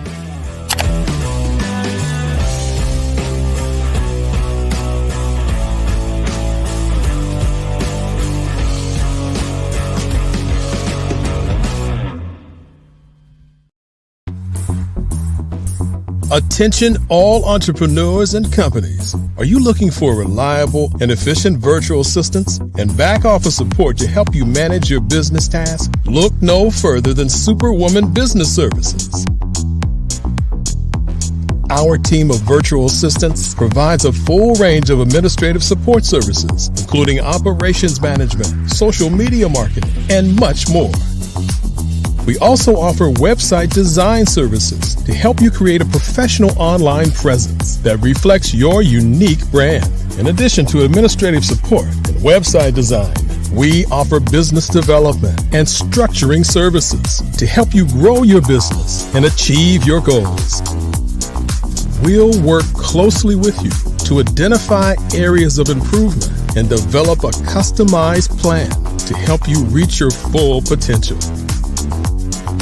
At Superwoman Business Services, we understand that running a business can be overwhelming and time-consuming. That's why we're here to help you fly high and achieve success. Our virtual assistants are highly skilled, experienced, and dedicated to providing you with the support you need to thrive. Come fly with us and take your business to new heights. Let us help you become the superhero entrepreneur you are meant to be.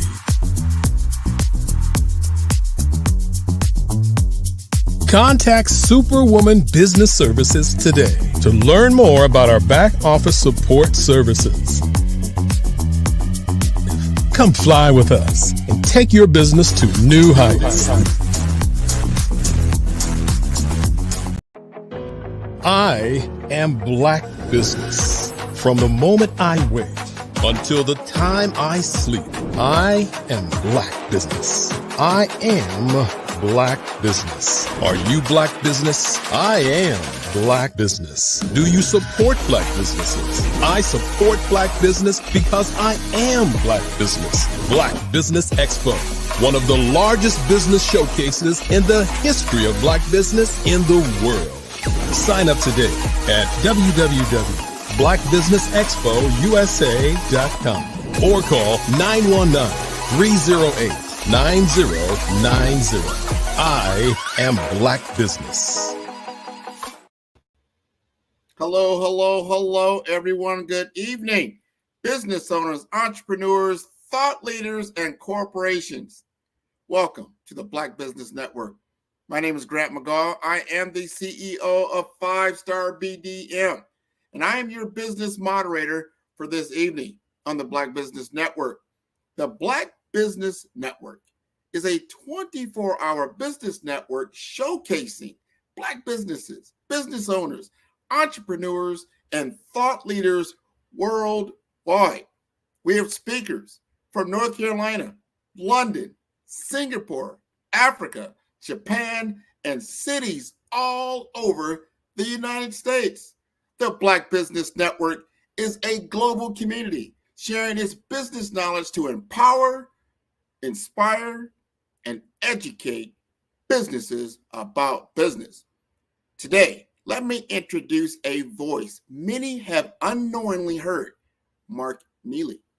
From the Midwest, where he once announced radio shows, Mark transitioned from corporate sales and marketing into his true passion. He was trained by Elaine Clark in San Francisco, and now he is based in Los Angeles. He's a relentless talent, auditioning for diverse roles from on-screen to voiceovers, including Super Bowl commercials. Beyond performances, he also is a force in show development and production, represented by CESD and the talent behind MarkNeelyMedia.com. Mark's ethos is clear: love for his work and respect for his collaborations. Let's celebrate the journey and dedication of Mark Neely. Grant McGaw, I know you. I know you from somewhere. You look familiar. You really do. Let me check my notes, man. Ted, thank you for all that. Thank you for that introduction, man. How are you? Man, every time I hear your voice, you are the voice of my commercials. You're the voice of the Black Business Olympics. Man. You are a wonderful, wonderful talent. I am just so glad to hear you. I'm going to have to give a refund to Eric Kelly, man. I heard my voice 3, 4, 5 times in the last 10 minutes. I said, man, who is that? That's me. Okay, all right, cool. Keep playing it. I'm just proud to be part of this in that way, and to connect with so many great personalities and businesses, to be able to promote them in a way I think I hope helps. And that's the whole thing, telling your story the right way. So if you're happy, let's count those dollars after people listen. So all of that and then some. So we're going to allow you to tell your story right now for our audience, because this is captivating, and I want you to continue to do what you're doing. Genius is common, and I'll see you on the other side. Fantastic. Good deal. Good afternoon, everybody. I'm hoping we get my guest. I called an audible about an hour ago, and I was going to talk about some of the things just to getting into voiceover, and then some corporate things about how your voice should be profitable, and just working on what takes place and how you do it. And I was going to focus on audiobooks, but I called an audible. I see her in the green. She's there in the studio, but there's an amazing person that I've worked with and I've done a few audiobooks with, and telling the story. That's just an amazing talent to be able to write.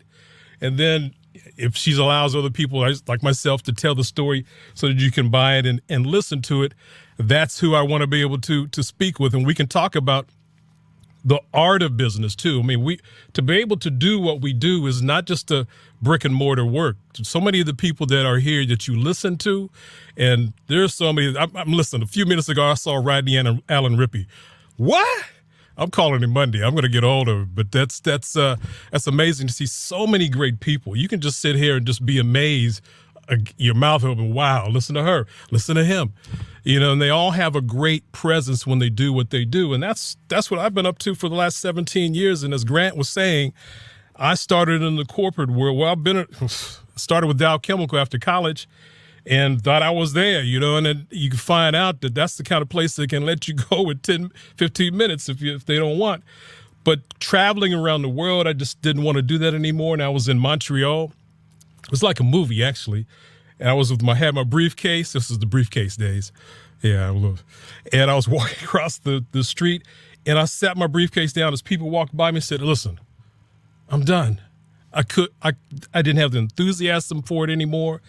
I had been talked to. My aunt was in the arts herself, and she had been pushing me. And I just did, I'm no actor. I can't do that. But something clicked. I wanted to express myself in a way that really showed what I wanted to do.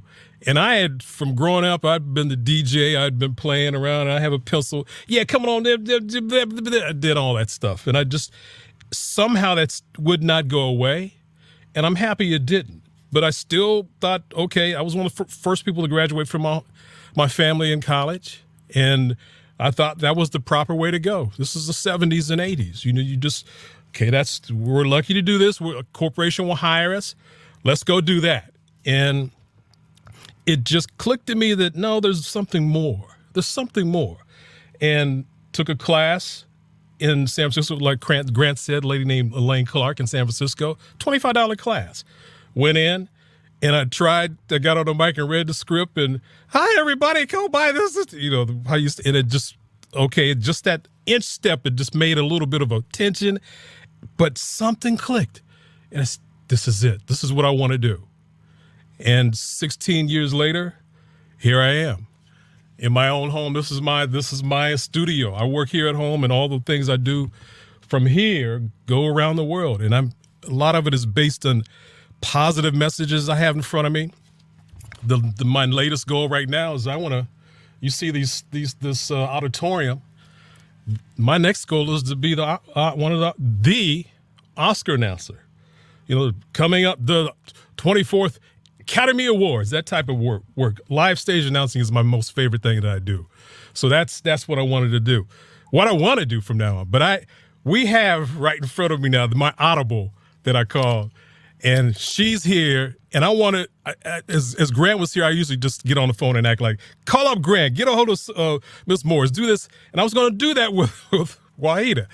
But I said, wait a minute, let me call her, because she can tell the story better than I can. And so she's here. She's here. So welcome. How are you? This is the first time we've actually seen each other and talked. We've been on the phone before. Lord, first time. That's the same thing was going through my mind. I'm like, wow, first time actually. We know each other, but we don't know. We have not talked like this and seen each. So it's great to meet you. Hug. Good to see you. High five, whatever. How are you? I'm fantastic. Just grinding, just like you. We do what we do. Yeah. Well, I consider you to be a piano player in the sense that, or guitar player, that if you're playing one instrument, to me, it's a little bit different when you get on the piano. And I do what I do to create a story in 15 seconds or 30 seconds or whatever it might be. But to write a book, that's a whole nother level to me. So I wanted to get a chance to talk to you about how you do that. Maybe talk about your story, what's coming up for you next. I know we have some plans to do something, and audiobooks aren't part of my main focus, but I'd love the chance to do something like you do, because it's something that's that's us. It connects to our stories. And if you could talk about some of the things that brought you to being a writer, and then, we'll move on to some other things that I want to talk about in positive languages. But I'm so happy you're here to tell your story. They pushed you off the screen. Let's get you back up there. Maybe talk about what and how you started to be a writer and why you're doing it now. I always mess up your first name. I'll just say Miss Clark. Miss Clark. Are you still there? Did they kick you off? You still there? No, she might have gotten kicked off. Well, so if till she comes back, I want to just stress that this is just one of the places to work for me. Again, I do commercials. You've heard me. I am Black Business. You've heard plenty of that. But I do something every day in some way. I mean, this week it's ESPN. I've got something coming out. I'm doing playing a boot in one commercial. I'm going to be doing some things on Netflix. Actually doing some farm commercials. I mean, it's just a rapid things that come at me every day. But for to hear she's back. So maybe talk about how you started and what you're doing and where to find what you do. But the writing of it and then the audiobook part where I connect, we can talk about that too. But I would love for you to share your story and what it, when you put a pen to paper, which was back in the day, or fingers to type computer, what's that process been like? How'd you get started? How long have you been doing this? Well, actually, you're right. I started with pen to paper. I had my job that I was working for when I moved to Atlanta. I transferred from Jersey to Atlanta. The company that I got hired with was a bad company. I ended up being a top salesperson at the company, unbeknownst that the company was on the radar of. So one day I'm at work doing my job and they kick the doors down. They come in with the guns drawn and you know how they come in. And I kept hearing them say, "Where's the girl? You got the girl." And I'm like, what girl are they referring to? They were talking about me because, like I said, I was a top salesperson. And to make a long story short, I took the case to trial and we lost. And I was sentenced to 125 months in federal prison. So once I got in prison, after the first year, I said, oh my gosh, I got to do something. I got to make some money because I had called home to my niece. I said, okay, they moved me from the county jail and it's setting in with me that I'm going to be here. I'm not going anywhere. So I said, send me some money because it costs money to live in federal prison. You got to pay for your soap powder, to wash your clothes. You pay for everything. So I called home and said, send me some money. They said, Wahida, we'll see what we can do because you've lost everything. Actually, you lost your house. No one's here to run your businesses. They just repossess your cars. We are packing up your home right now and we're moving your children back up to New Jersey. So when I got off that phone call, I went back to my cell. I cried and I prayed because I said, I need my husband. He was locked up. I left 2 teenage daughters out there. I said, what am I going to do? So my job at the time was the librarian. And I was also the computer teacher at night. So one morning I'm in the library and I pick up a magazine. I think it was a Vibe or XXL. And it had an article in there about some young man who was in prison and he had written a book. His name was Shannon Holmes, called Be More Careful. And at the time I'm sitting in the library and I'm sitting here by myself and I'm looking at all the books on the bookshelves. And I'm like, wait a minute, this dude is in prison and he wrote a book. I said, I'm in prison. So while I'm looking at the books on the bookshelves, I start visualizing my name on the spines, Wahida Clark. And I said, I'm going to write me a book. And that's what made me start writing. Amazing. I mean, so did you have any examples of other than, I mean, that's an amazing story, but did you have any kind of examples or mentors that even got you to that place? Let me tell you, I had never planned on writing a book. I didn't know I could write. I just knew Shannon Holmes did it and he was in prison. I said, I need to do it because I need money to support myself while I was in prison. I need money to send home to my kids, and I needed a nest egg when I got out of prison. So lo and behold, shortly after that revelation, an older lady was in the prison, and on the streets, her job was a literary agent. So she had put a sign-up sheet. She had got permission to do a creative writing class. So I was like, wow. So I saw that sign-up sheet and I signed up for the creative writing class, but even though I'd already started writing and I didn't know what I was doing. And that was it. It was learn as you go. Yeah. Yeah. But you wrote from your heart. And that's your audience now. So you weren't trying to be some kind of prototypical things you see. You wrote about you and us. So how was that first received to be able to get, I mean, I really wanted you to talk about what your audience is like now in the Thug series, which is what you call, but how did that, again, this is the story to get to this place, but how was it received to be able to get to a publisher? And now you have your own publishing situation. So again, that's a lot to get in, but when you found your audience, was it a trickle or did all of a sudden people knocked you over for more? Because right now you got an explosive audience, but when it began, who were the first people that said, you got something here? Okay, they had moved me out and I'm back. What was the question, sir? The question was about your audience. When you found that you had people that were really clinging to you, that you didn't know right away that you're going to get this massive audience, and now to this place where you're publishing and helping so many other, because you're not the only writer in your stable. I call you the Barry Gordy of books. You got a bunch of people that you support.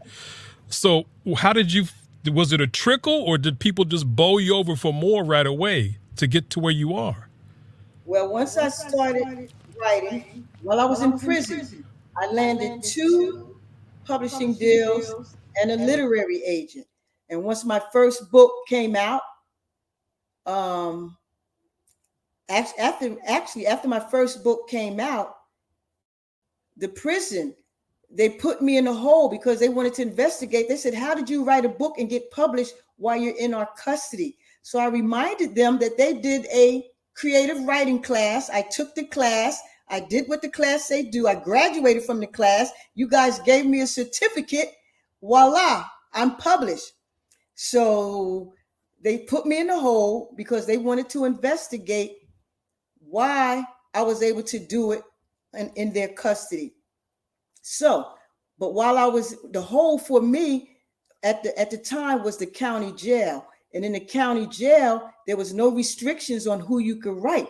So I'm in this county jail and I noticed that the women, they all had pen pals. And I mean, not 1, 2, and 3. These ladies was sending out 10, 15 letters a day. So I got the brilliant idea. My book was just published. I called home. I said, please make me a flyer. Put the book cover on one side, the order form on the other side, and send them to me. So they sent them to me. So I asked the ladies to put these flyers into their pen pal envelopes that was going throughout the prisons, throughout the country. My book started becoming popular. Other inmates, that's when they started writing me and say, how did you do that? I want to do that. How did you do that? So that's what inspired me to start my own publishing company while I was in prison. So I was just an inspiration, like you said, to many other writers.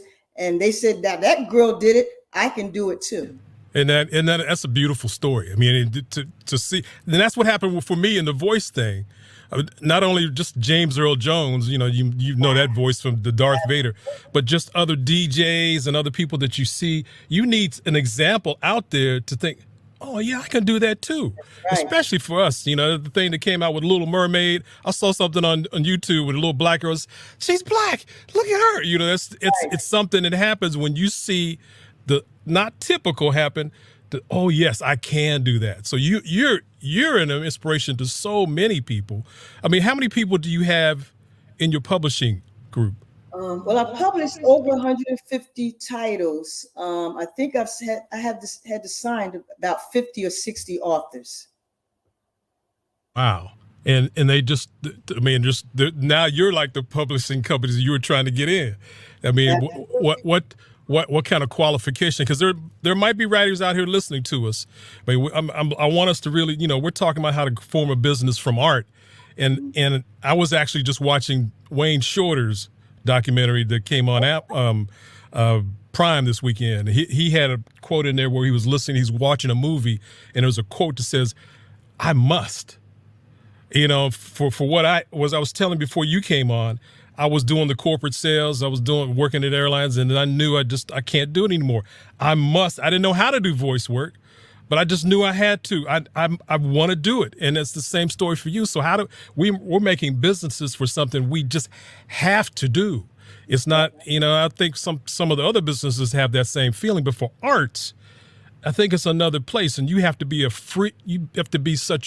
in a place where you're so free to be authentic and be who you are. Because people hear my voice. I'm not doing anything kind of precise, perfect, robotic voice. I'm just expressing what I feel and what I think this company needs, and that's what you do with your books.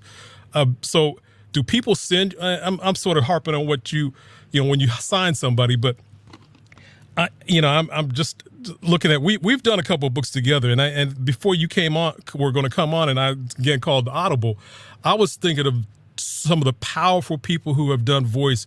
I don't know if you remember Barbara Jordan. She was a senator from Texas who was this is back now, I'm showing my age. She was a Watergate person. Barbara Jordan. She was just her precise voice. Then Shirley Chisholm. Any preachers, Black Panther politicians, everybody who has a clean, this is for me, clean, correct way of speaking, has such a presence, can convince and change people's lives in a way. And I know I've seen some of the people, the fanatics that go after you on YouTube when they hear and see your book. I mean, what does that do to you when you see people that are so influenced by? When is the next Wahida book coming? Because you write, but you're a publisher, and they want to wait for you. What does that do for you and your soul from where you came from when you see such a fan thing? It's like a two-edged sword, because when I'm out promoting the company and the books, my fans are like, "Wahida, we don't want to read your author's book. We want your books. When is your next book? When you have that?" Yeah. But I handpicked these authors myself. These are amazing authors, so you got to check them out. So, like I said, it's a two-edged sword. It's flattering, but at the same time, I put other authors on, and I want them to flourish just like I flourished. Yeah, that's the same way. I run a thing on Thursdays where I have, in my church, it was a lady I understood. Well, I heard her. She was a singer. She's a singer, and that's what I do is I'm doing music for 15 seconds. I tell them all that, but I have a small group of people that come on Thursdays, and actually I will hope that you would come and be a guest and talk about what you do there too. But they come on, and I'm such a champion of Black women because Keisha Monk was one of our guests, and she is the relative of Thelonious Monk. She was the first lady in history to be a stage announcer for the Tonys Award show. And I mean, that's one of my goals is do the Oscars, but they're in just a quick succession, especially after, the killing with the guy with the knee in his neck. There were three ladies two did the Oscars, two did the Tonys. And so that sort of led to me wanting to really help people not spend the money. I got probably $10,000 worth of equipment here, but you don't need to do that when you start. And your best instrument or equipment is you. Your best, I mean, there's probably software out there for writers, but your best, your finger and a piece of paper, a pen is where you can start. So, that's the group I have is on the Thursdays just to help people through that journey and give back. And it's really giving back 20-fold when I've done that. So what you're doing and hiring people, letting them become part of your experience is such a great gift that men and women, young, old. Tell me about the Thug series thing. And we're going to, again, I really want to actually get to the Trey's new book. Is it finished yet? Is he? Well, no, Mark, you did this book here. Yes, D-Boy. Now, he finished part 2. That's the one we are patiently waiting for you to narrate. Okay. This is what we need you to do next, because you did such an awesome job on this one. The author himself, he was like, can we get Neil, who did the first one? I said, let me reach out to him. The last time I reached out to him, he was like too busy. I said, maybe he would. Oh, you see when I hit you up? I said, can you please? Yeah, I know. And I feel so guilty too when I said, oh no, I gotta do. But if it's ready, I'm ready to get started. Seriously, if it's ready, I'm ready to go. I had to reach out to him to get it going. So yeah, we're ready to go. But yeah, he's a great writer. That was a great story. And I remember listening to that. I was going on a trip, so I had the headphones on. I'm walking through the airport. Had to go through. I didn't even want to stop because the story is that good, and your narration was just spot on. So, and I told him, I said, "Oh my gosh, this book sounds so great! So excited about this book right here." And so that's again, I'm honored at anything. As you saw, Grant was here, did a thing for him, and Miss Morris. Anybody who says, "Yeah, go for it," it still amazes me in a lot of ways because I'm just being me. But it is over all this time. Like how long have you been a writer?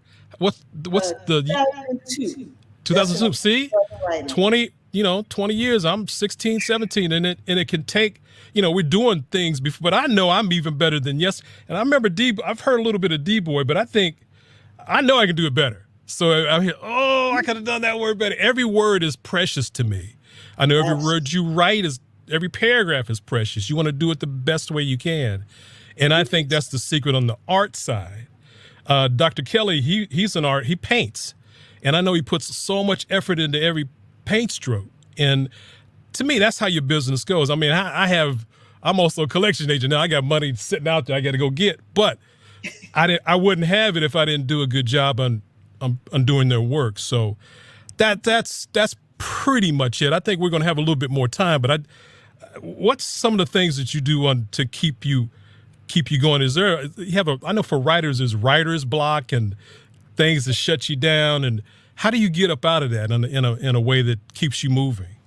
Well, for me, it's not writer's block. It's, in prison, I had time to write, but running a publishing company and being home and running a business, running a nonprofit, overseeing the authors, family. So that's the challenge, getting writing done through all of that. That's the challenge now. Yeah. Before I forget, what's your website? How do people get a hold of you to listen to your books? I know it's on Audible and Amazon, but how do they get directly to you? wclarkpublishing.com. wclarkpublishing.com. Okay, very good. I know Eric Kelly will put that up. They'll put it up on the screen and so forth. But wclarkpublishing.com, and then again they can go to Audible, right? To just look up Wahida Clark. Okay. Yeah.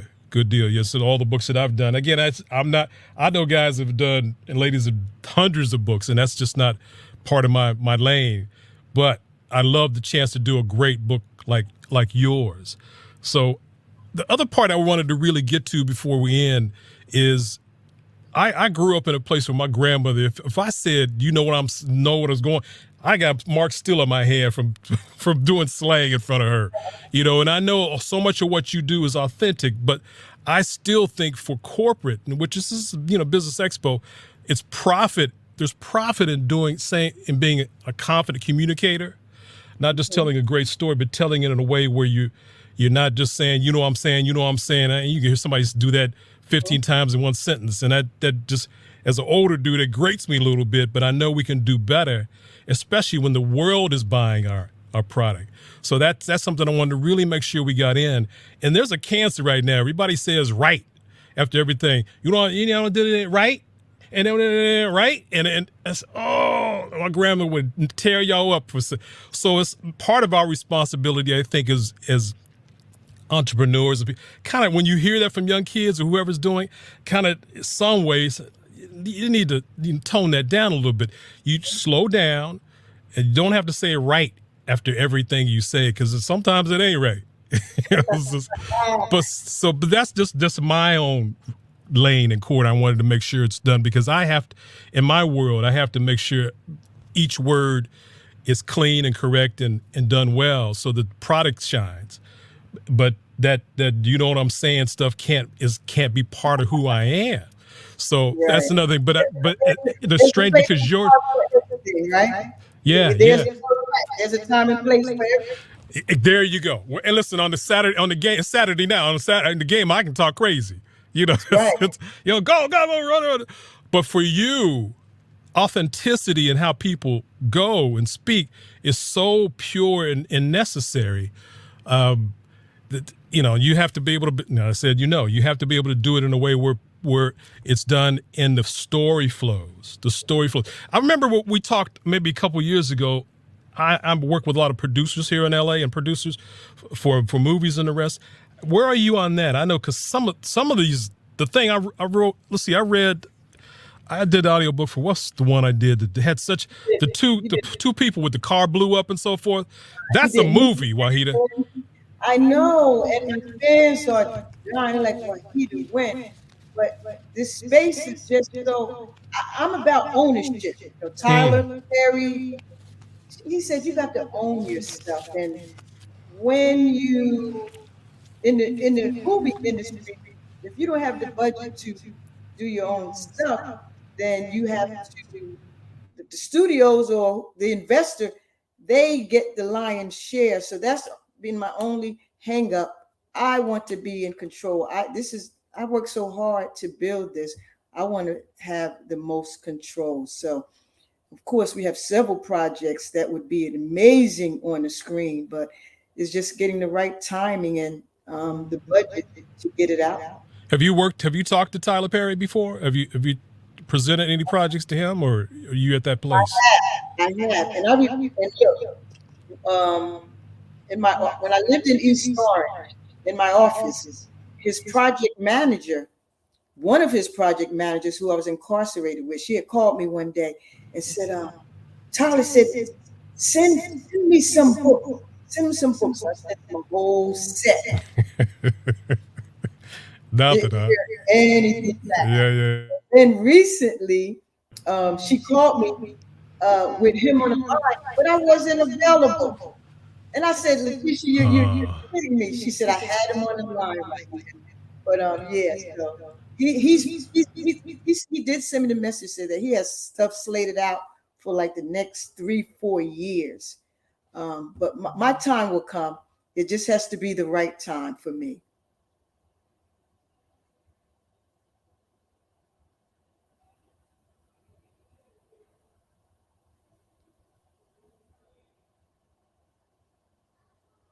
Mark, I think we lost you.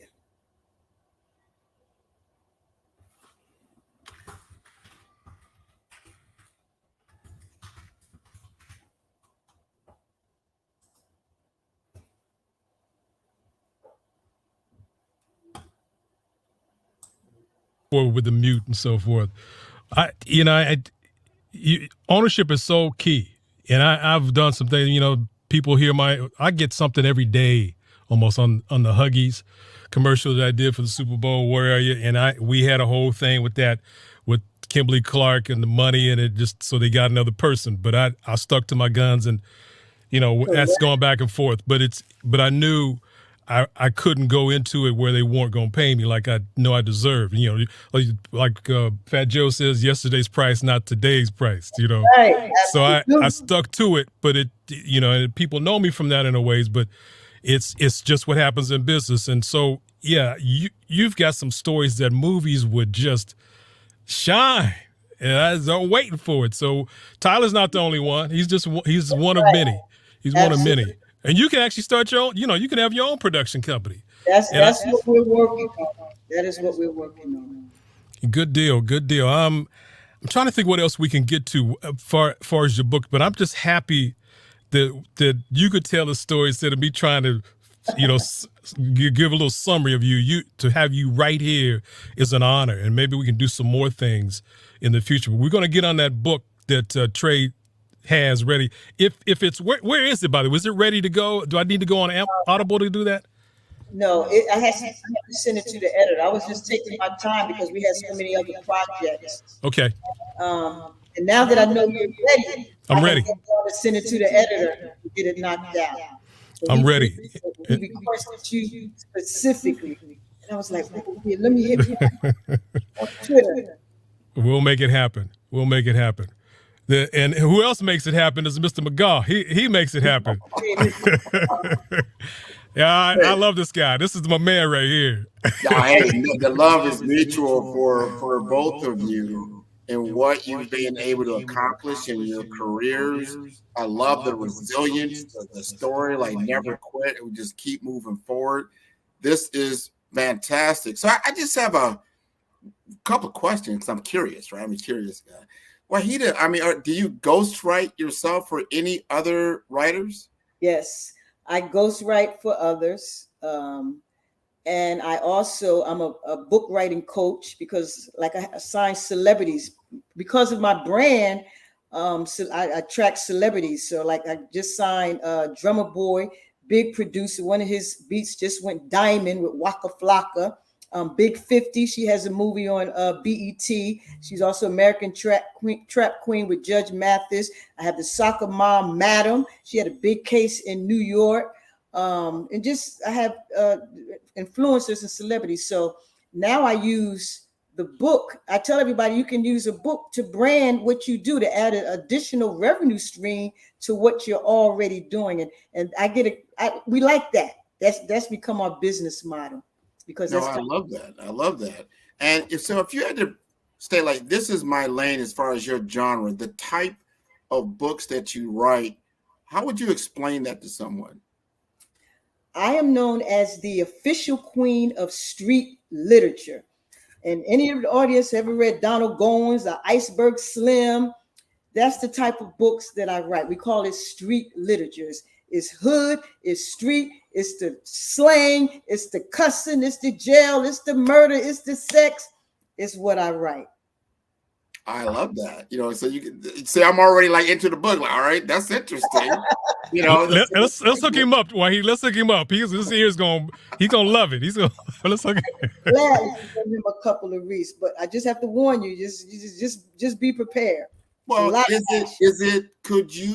could see like some of your books, some of the things that you've done. Do they come to streaming services? Like, do you see them on a Netflix type of thing? I mean, you start looking at some of the most popular TV shows featuring Black people. They're in that genre, right? That's right. Our books started it all. That's where they get them from. Our books, this genre called street lit. When I started writing this genre back in 2002, there was only the pioneers, Donald Goins, Iceberg Slim. Then Sister Soldier came out with the coldest winter ever, and then it just rebirthed, and then it just was flooded. And then we have all these books. Then we have the rappers rapping what we write about. Then we have the movies and the streaming shows on TV, basically street lit books. I love it. And then Mr. Neely, you're doing audiobooks. I know you did an audiobook for Dr. Kelly also. So are you doing entire books? Yeah, entire books. But again, as I was saying with Wahida, I can't dedicate all the time I have. I'm working every day with commercials and the rest and animation, so forth. I just don't have time to, and it hurts my heart that I can't finish them fast, because people who just do audiobooks, they're in this booth 8 hours a day, killing it. I don't have that kind of time, although I wish in some ways I did. So it's honorable to do a Miss Clark book, but I don't want to cheat her by spending too much time on it. But yes, Dr. Kelly's book, he'll tell you too, it took too much time, but we've got it done. So there we go. You're the kind of voice that, and I remember this because I'm a little older, that you're driving down the highway, you tune into the radio station, and you get someone orating, a very good story. Mark's got that story, and I would like to see listening to Mark, and then with the Wahida story, and I'm like, I'm riveted. I'm pulling off the highway because I'm listening. I'm telling you, I was walking through the airport with the headphones. I'm like, oh my gosh, can't say you got to get that off, man. We got to get him flipping the hustle. We got to get him flipping. Oh, that was amazing. That was amazing. Yeah, just from those titles, you know what's coming, man. You know what's coming. Flippin', D-Boy. But the passion, you hear it right now. The passion she has is the same you see on the page, and you're like that, or you're like that. And it's an honor to be connected to her and telling a real story. I mean, you might say street, but it's still us. It's us. Yeah. And we've got to be able to share that, and people need to go buy these books. That's what we're all here for that too. We're here for business. That's like Black business. What do I say? I don't know. I am Black business. I am. You certainly. And that voice is so iconic. I think it sets the stage for our program, and we're growing. We want this to be a 3-day affair that we're telling our story. Here's the deal. Even though it might be, you say, well, that's street giant, but that's where we start. A lot of people, we've started in that world. A lot of people have had to reach into, quote unquote, the criminal element in order to get to where they needed to go. And it's just part of our history. Unfortunately, fortunate or unfortunate. But you know what the cool part of that? You don't stay there. It's just a part of the episode. Yeah. Part of the episode, right? Yeah. To get you that resiliency. Like, man, like he did describe, like you're in a very powerful situation in prison, cut off. Said, wow, I still got to survive. I still got to make money. I still got to do something. I can't just sit here.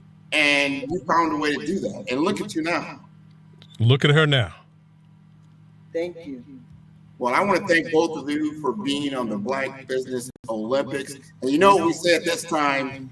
Genius is common. Yeah. Both on the other side. Thank you. Thank you. What a treat. That is a fantastic treat to get both of them. I encourage everybody to look her up. Look her up. Go ahead and buy her books. Look up Mark Neely. He's out there. These are our professionals. They're out there. They've got a lot of good information out there, a lot of good craft out there, a lot of good art out there. So let's get busy. The Black Business Expo's mission is to raise funds for high school seniors going to college or K through 12 entrepreneurs. This expo is a fundraiser for students. And you may go to www.blackbusinessexpousa.com to donate to the scholarship fund, or use the Cash App that's on the screen below. That's $BBXUSA. Our goal is to give laptops and up to $5,000 to 10 students. Students can register online at www.blackbusinessexpousa.com. Every dollar counts, so we want to remind you to donate to the scholarship fund. We want to thank our Black Business Expo USA sponsors for August 2023, NC100, Moody Capital Partners, Suede Soul, Lotus Rocher Coaching and Training, Carolina, Virginia Minority Supplier Development Council, Step Management, BHS and Associates, Margie McLean Foundation, Genius is Common, Earth Essentials, Milani Shani Global, Executive Women's Success Institute, The Quality Coaching Company, Superwoman Business Services, Creative Force Studios, Lee Entertainment, Artistic App Design, Black Business Expo USA. Genius is common, and I'll see you on the other side.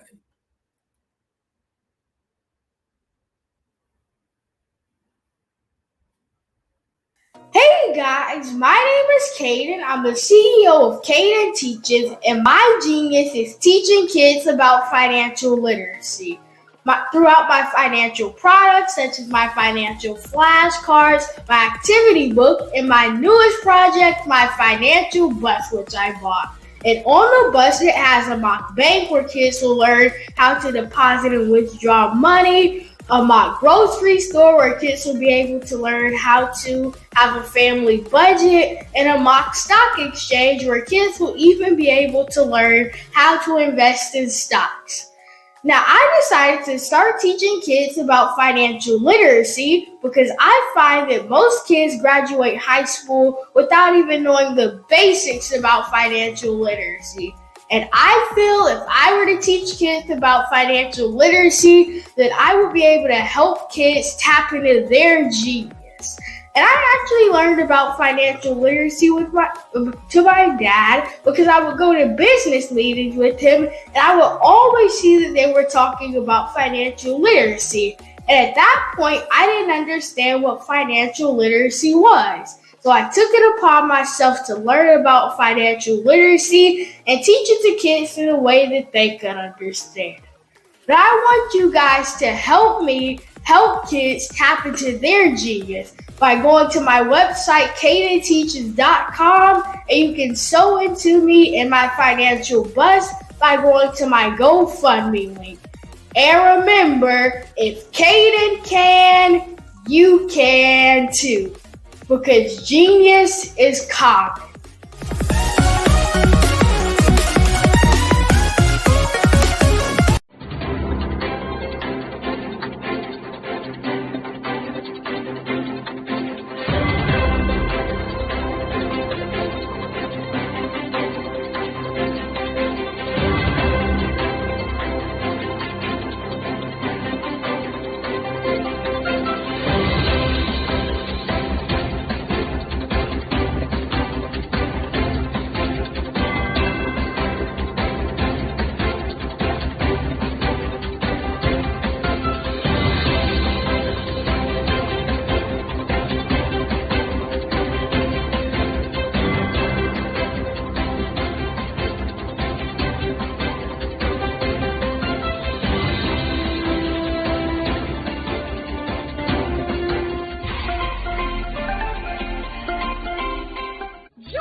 Dr. Eric Kelly III and a host of phenomenal speakers from all around the globe for this 7-day virtual event that you don't want to miss.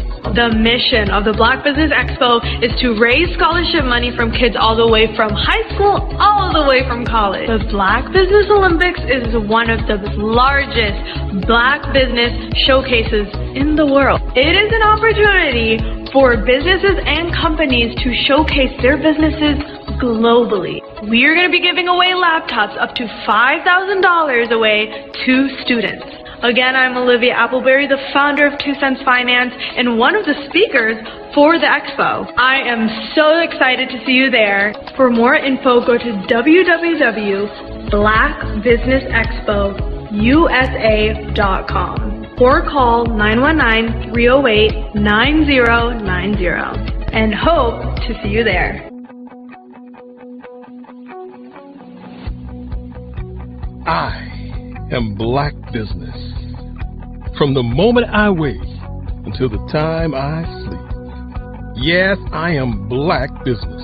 I am Black Business. Tell me, are you Black Business? I am Black Business. Do you support Black businesses? Listen, I support Black business because I am Black Business. Black Business Expo, one of the largest business showcases in the history of Black business in the world. The world!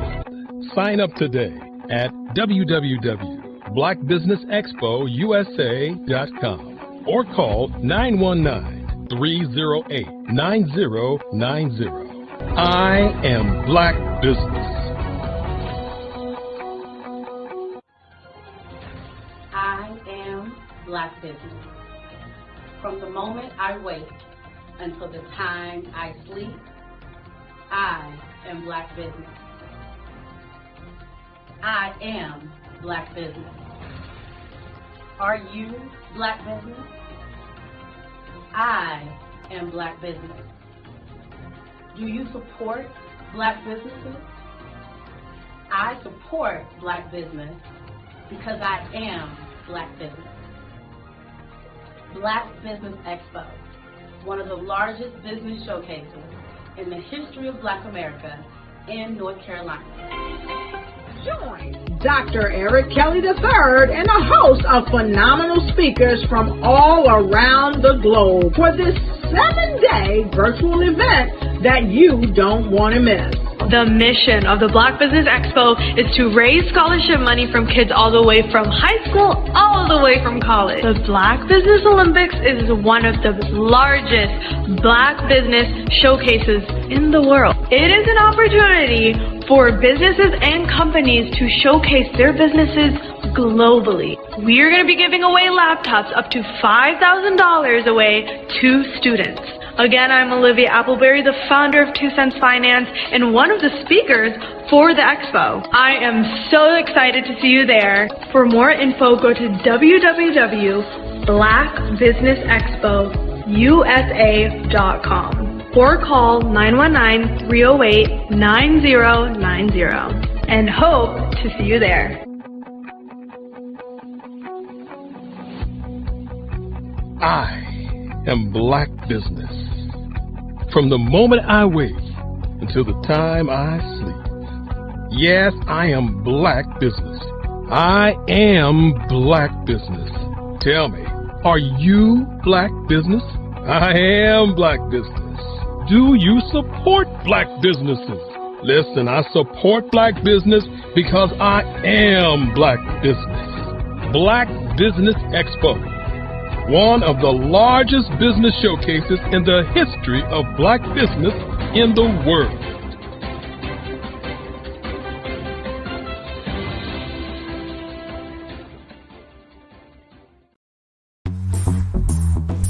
Attention all entrepreneurs and companies. Are you looking for reliable and efficient virtual assistants and back office support to help you manage your business tasks? Look no further than Superwoman Business Services.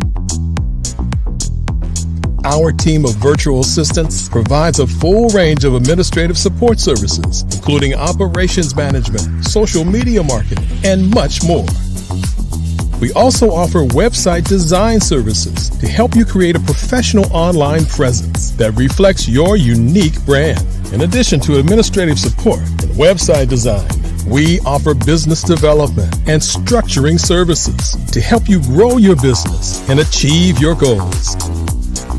We'll work closely with you to identify areas of improvement and develop a customized plan to help you reach your full potential. At Superwoman Business Services, we understand that running a business can be overwhelming and time-consuming. That's why we're here to help you fly high and achieve success. Our virtual assistants are highly skilled, experienced, and dedicated to providing you with the support you need to thrive. Come fly with us and take your business to new heights. Let us help you become the superhero entrepreneur you are meant to be.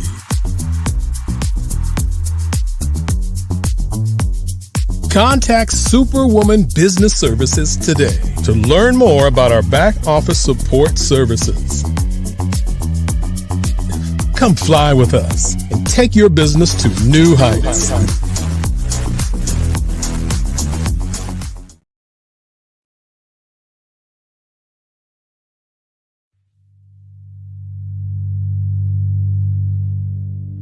So what we have to do is when we get in a spot, we need to create some spots for us. That's the main thing. We need to be able to be in a position where we're able to create those spots for us. For me, being an entrepreneur, I'm not just going to get a business and then leave you sitting high and dry. If you ask me some questions about entrepreneurship, I'm going to give you as much as I've received. I've seen people who made it, and then when you ask them, it's like, okay, now you have to pay me for the information, the same information I got for free. We probably in totally different cities. There's no way that we're going to bump heads or anything. We're not competing. Bring me up with you. And so I just think that whatever education that I have, then I need to be able to give that to my own as well. So create the spots. You can create the spots when you get there.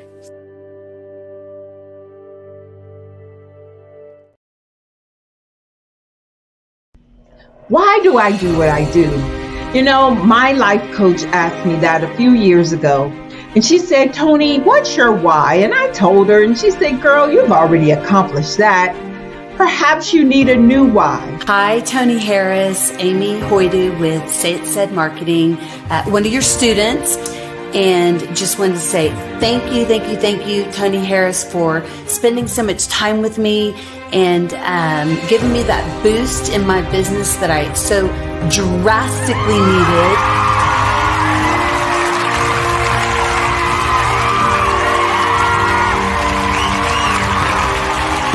why is to touch, move, and inspire my clients to take drastic steps to be better than they were before they met me. I'm a resource. I'm a connector. I want to help people build deeper relationships that are beneficial to their life and business. That's what I do best. So, first thing you got to do is show up. And speaking is a way to magnetically attract your ideal client to you. How many of you use social media that way? Absolutely, and this is how you look to the world. Drastic steps are the steps that are needed to be successful. And my business is drastic denotes a mindset. Getting out of your comfort zone. Doing something that you don't necessarily feel comfortable doing, want to do, but you know it's a necessary step to be successful in your business. I get the most satisfaction when I see my connections flourishing into relationships long after I am gone. Hi, my name is Jasmine Augustine with Media Jasmine, and I've joined several networking and referral groups in the area. And Network in Action Northeast Houston with Tony Harris Taylor is one of the best organizations that I've joined. I love that piece of what I do, and it is what fuels my fire.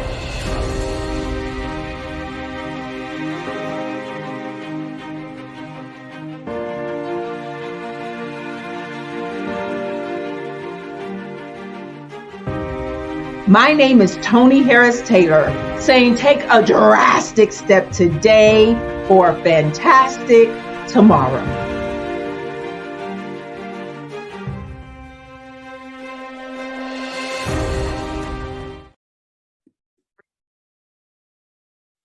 Hello, I'm Dr. Madeline Ann Lewis, President and CEO of the Executive Women's Success Institute. And my genius is helping women accelerate the path to success. You know, I was blessed to have strong women in my life who encouraged, motivated, and pushed me to do my best and to never even think about giving up on my dreams. So I say to women, we must show up to rise up. We have talents and potential, but who will see them if we don't speak up and get noticed? I know that women are a tremendous resource on this planet, and there is nothing more fulfilling than helping a woman tap into her full potential. I do this because I want to be a part of helping as many women as I can to show up, to rise up. I do this because genius is common. I am from Washington, D.C., but I was raised in Durham, North Carolina. I came to Durham when I was about 5 or 6, and then I travel back and forth to D.C. because it's where my people are from. One of the unique things about my family is my mother, she's also an artist. She does quilting, and she does a lot of artistic things. And then my son, he draws with both hands, his right hand and his left hand like I do. So that's kind of a family trait. And then my other son, he's a videographer, and my daughter, she works, she's a regional vice president for Sunglass Lab. When you start out drawing and sketching, you want to continue to explore, you know, each avenue. I do pastels, I do pen and ink, I do painting, I do acrylics. I haven't done oils yet, but I try to do all facets of art. What I say to a lot of times to people is, you know, you can't put yourself in a box when you're an artist. You have to explore. And over the course of my life, I've tried to explore different mediums. I also do sculpture as well. I choose my subjects by the intensity that they have in their faces, or the intensity that somebody is moving, because I do more than portrait drawings. I also do I do abstract, and then I do figurative drawing also. Well, what happened in this particular show is that I started out trying to come up with something that would be a little bit different than what everybody else is doing. So I was working on a Barack Obama show, and they wanted me to do some paintings of Barack. And so what I did was, because of the deadlines, I kind of did it kind of fast. And then I realized when I was doing it fast, I enjoyed it. And so then I started doing other pieces the same way, and I started to enjoy those pieces also. And so I came up with this particular style, and it's a style of lines and colors. And what's interesting is that when I was in college, I did a show called Lines, Colors, and I talked about the boldness of the blacks, the hotness of the whites, and this is how this has come about, later on in my life. And the colors comes from a lot of the entertainers that I work with, where they wear different colors. They don't wear, your plain reds or your whites. They wear different colors, and so that's also another piece of what's giving me the colors. The subtitle of this show is Faces That Speak Life. That's real critical.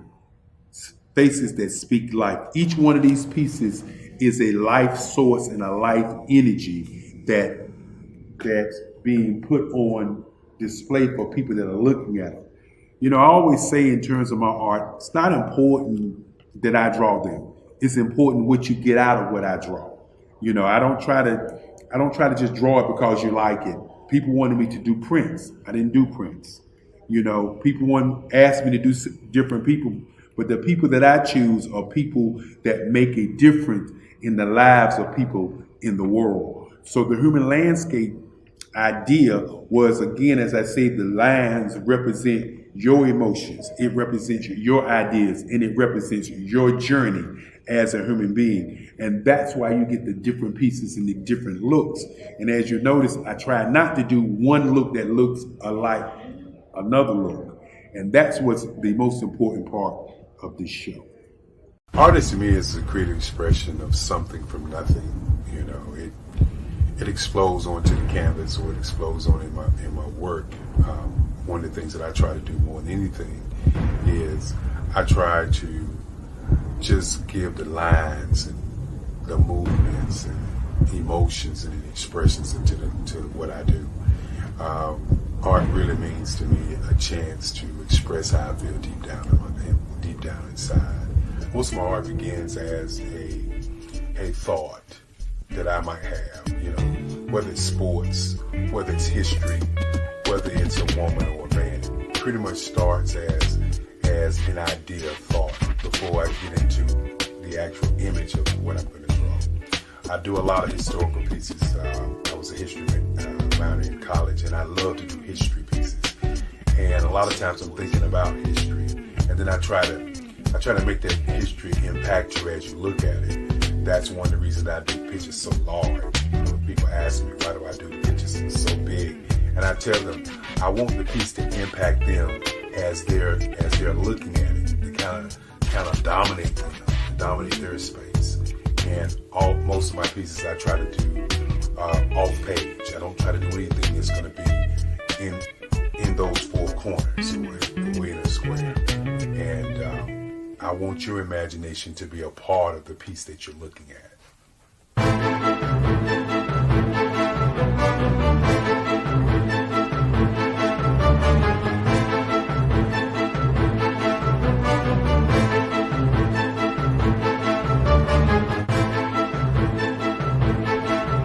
The way I feel when I'm drawing, when I'm creating something, is I feel free.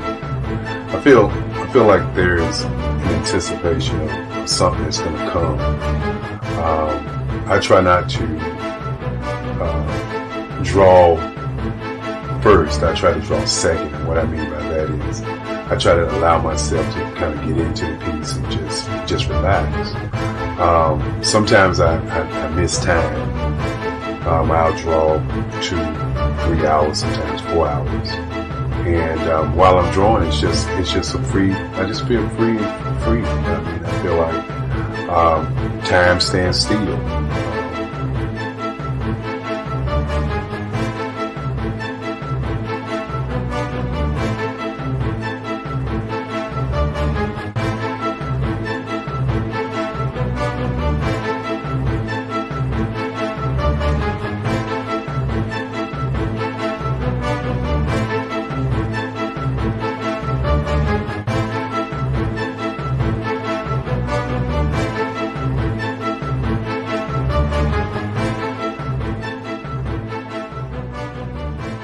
That's what it's all about in terms of the lines and the colors in my work, is to get an expression, to go deeper and past just what you see on the surface, but to go in and try to find an expression that everybody gets a different taste of what that expression is, whether it's anger or whether it's being happy or whether it's being, kind of calm or nonchalant.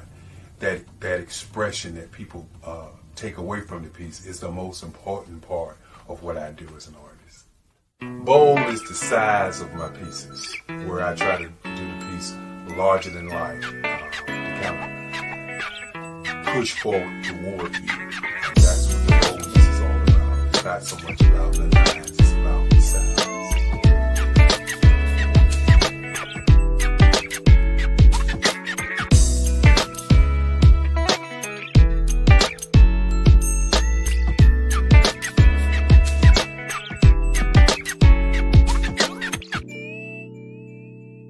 The Face of Change art show is inspired by my mother, but more importantly, it's a historical moment in time as the pieces depict different emotions and expressions of Barack Obama.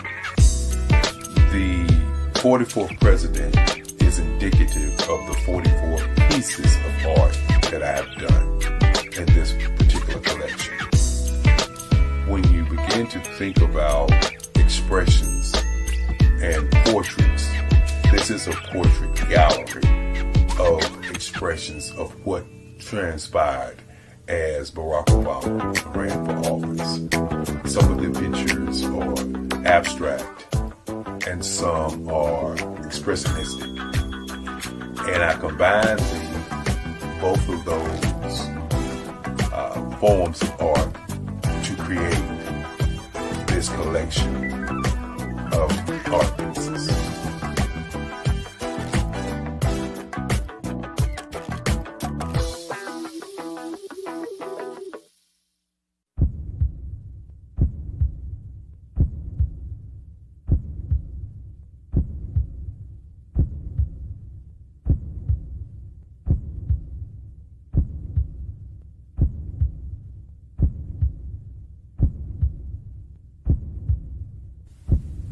Overcomer, brilliant, ambitious, motivated, awesome. Obama.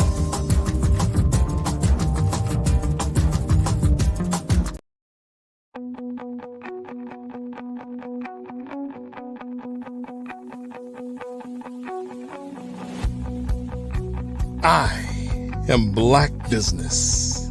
From the moment I wake until the time I sleep. Yes, I am Black Business.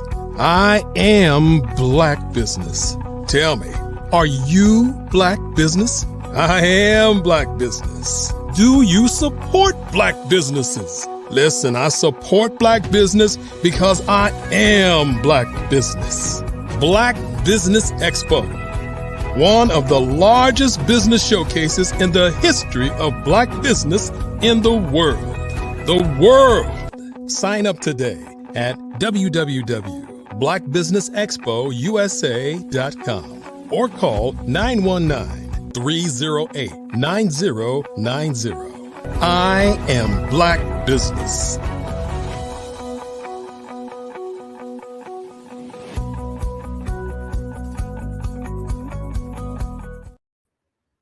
Hello. Good evening, business owners, entrepreneurs, thought leaders and corporations, welcome to the Black Business Network. My name is Grant McGaw, CEO of 5-Star BDM, and I am your business moderator for this evening on the Black Business Network. The Black Business Network is a 24-hour business network showcasing Black businesses, business owners, entrepreneurs, and thought leaders worldwide. We have speakers from North Carolina, London, Singapore, Africa, Japan, and cities all over the United States. The Black Business Network is a global community sharing its business knowledge to empower, inspire, and educate businesses about business. We present now a luminary of the business world, Sydney Warnsby, with a storied career spanning strategy, leadership, and innovation. Sydney is a master at forging paths through the most complex business terrains, from spearheading transformative projects at behemoths like JP Morgan Chase, PepsiCo, Citigroup, and Eastman Kodak to carving out success with his own enterprise. His expertise spans across planning, organizational development, and operations management. Sydney isn't just a business maestro. He's also a beacon of knowledge, molding future leaders as a professor in New York City's top colleges. Whether he's championing Six Sigma or crafting marketing strategies, Sydney's vision, analytical prowess, and leadership have continually set industry benchmarks. As a speaker and seminar maestro, he enlightens many. Today, we invite you to witness insights from the unparalleled Sydney Warnsby. You know, I'm going to have to take that bio and use it. That was pretty good. I was looking. That is your story. Who is that guy? Who is that guy? This is one of a fireside chat. Yes. Me and you, we're going to talk about some things that we both have worked on. We've been working on some things here for the last 3 or 4 months. We're going to do another project here in October. And I want to set the stage. First, talk to us a little bit about our previous project, and then we're going to lead all the way into our next endeavor. So, okay, let us know about that. So, I guess that was middle of June. You and I did a workshop where we were training and helping business owners, CEOs, founders, etc., to really identify how branding can be used to grow their business.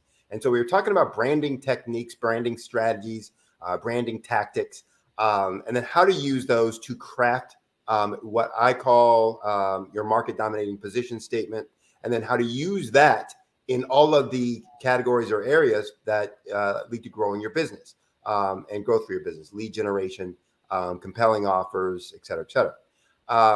And so, you know, that was what we did then, you know, spending about 2-3 hours, you know, with a handful of folks. Well, actually, it's, you know, quite a few, about 20 plus folks, just walking them through those strategies, you know, what needs to be done, why it needs to be done, the importance of branding, some of the steps of branding, how to create your gap analysis, and then, you know, using that to create that market dominating position statement and using that in your marketing messaging in general.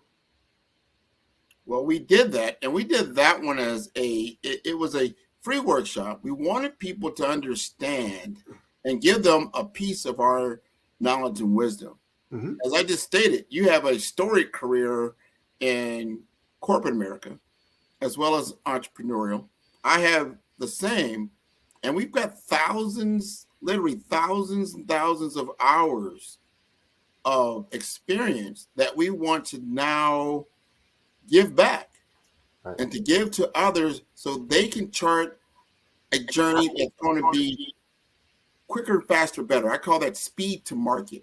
Yeah. I don't want you to take years to get to where possibly we did in some of our careers and some of our business adventures, when you can do that now in months. Think of it now like that we call about Chat GPT or AI. You can do things quicker, faster, in a blaze.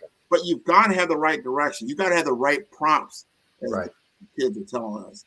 We want to give those prompts, right? Say that again. Prompts. We want to give you direction. We want to give you guidance. So one of the things that was, I will say, rewarding from the workshop that we did in June was how well received it was by the participants, and how many then were clamoring for, asking for more. And so when we finished that workshop, people said, we want more. How can we get either more details around this? How can we stay together, as a group and get more information from the two of you, et cetera? So that's why we put this next program together, the forum that we're going to do. And that's really about, I don't want to say hand holding, but it's guiding by leading them along the path. So we're going to work with individuals who participate in this workshop, in this forum, to actually teach them how to do their gap analysis for their branding strategy, how to take that gap analysis and then put it into the framework and the tools for creating your market dominating position statement. And then we're going to actually work with folks on perfecting that, through some coaching and peer analysis. So we're going to then have people actually present, their information, what they've worked on, et cetera. And you and I will give them some feedback, as well as, let some of the other participants, give feedback. So people will walk away with some very tangible outputs and outcomes from that they will use for their business. And to the point you were making, I talk about having $1 million framework in 6 months. That look, we all want $1 million business. If you're starting your business and your small business, et cetera, we all want $1 million business. But you have to create that framework, for that. What are the processes? What are the structures? What are the systems? What are the tools that have that? And so one of the things that I do with my clients, and you and I have talked about, is giving people that framework that says, here are the things you need to put in place. And when you have these things in place, then you may not have $1 million in revenue in that 6 months, but you will have the framework and you will be on the ramp for having $1 million in sales, because all the systems are in place. And now it's just a matter of you, clicking and using those systems and those processes. So that's what we're going to be doing in this forum workshop, in October. That's right. That's right. And I want to remind people think, $1 million business, it sounds like a big number, but it really isn't. It's really about volume and execution. I remember I read this book and it was telling us that you can have $1 million business with a $25 product. Oh, yes. You sell a $25 product, but you sell 25 of those units every single day, you've got $1 million business. Right. And the question then becomes, okay, fine. How do I sell 25 a day? Yeah. Right. And so it sounds simple, but it's like everything else. If I start with that in mind and I put the system together, saying, now one of the things I talk to people about is like, look, there are only 5 things that drive growth of any business. I don't care what kind of business. JP Morgan Chase, an entrepreneurial business, Facebook, blah, blah, blah, or Meta, whatever. Yeah. So there's only, 5 things that are going to drive growth. And the idea is, to make sure that, you are putting the systems and processes in place for those things. And when you have them in place, then you're going to drive that growth that you need. It's, lead generation. It's, conversion of those leads into actual, buying customers or sales. It's increasing the number of transactions. How do you get each customer to buy more things from you? How do you, manage pricing so that, you're able to charge a higher price based on the value proposition that you're presenting to your target market? And then how do you control costs? One of the things I show people all the time is, look, you can have $1 million business on, $500,000-$600,000 in revenue. You say, well, that's not $1 million business. It is $1 million business from a profit standpoint if you manage the cost, appropriately and properly. Meaning that lots of times, with a standard net profit of 10%, that if, $1 million business is going to drive $100,000 in profit. So the question then becomes, all right, then how do we, create $100,000 of profit in fewer revenue or fewer sales, so that we're actually then generating $1 million business from a profit standpoint with lower revenue. And those are the things, again, that we can talk about at Forum, and that we can work with people offline as well. Excellent. So those are the types of conversations we're going to have. And I want to remind folks, like the workshop that we did back in June was one day. It was over a 2-hour period of time. And what we got was an overwhelming demand for more. Right. So we got together, we said, you know what, and we understand what it takes to do these types of things, to really get it operationalized, not just the ideation stage, but operationalize it, right? So that's going to take 4 weeks. We felt we could do 4 2-hour sessions on a Saturday, get people focused. They're not with a lot of distractions, and they can really get into this. So at the end of the day, there is an investment, but it's an investment of time and money, but it's a worthy investment. Right. Because what we talked about was, I said, hey, Sydney, what is the big problem that we're trying to solve? What's the big problem that entrepreneurs come, that really stumps them? And I said, Sydney, what did you say? And Sydney said, it's that rut. You get in this cycle that you keep doing the same thing over and over again. You don't really have the time to evolve and try something different. And you've got to have the time to get the training and the understanding and the ability to then begin to change that outcome. Would you like to elaborate on that, Sydney? Sure. It's the old 80-20 rule, that we spend 80% of our time on things that generate 20% of our revenue and profits. Now, that makes no sense, right? And if you told somebody to do that, they would say, I'm not doing that. That makes no sense. But that's what we do every day. And so why do we do that? I call it firefighting and rat killing, that we go out fighting fires and killing rats, because it seems important. It seems critical at the time. Sometimes it is required, but it's not going to generate more revenue and sales. So why am I spending my time on that as the CEO, founder, president, head of this organization? That shouldn't be something I'm spending my time on. I should be spending my time on the business and how do I grow and build the business. And so that's what we're going to be doing here. And again, we looked at, how are we going to do this? How are we going to deliver that? And one of the things that owners often say is, my day is busy. And, how do I, carve out time for that? That's one of the reasons why we set a Saturday. We're going to do it on a Saturday, so there should be no things conflicting. I mean, there are going to be some personal, time, constraints, et cetera.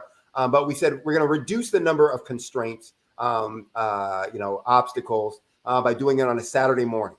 So we're going to do it on a Saturday morning. Did we say 10 to noon or 11 to 1? Well, it depends on where your time zone is, but that's true too. Eastern, but it's going to be a Saturday morning.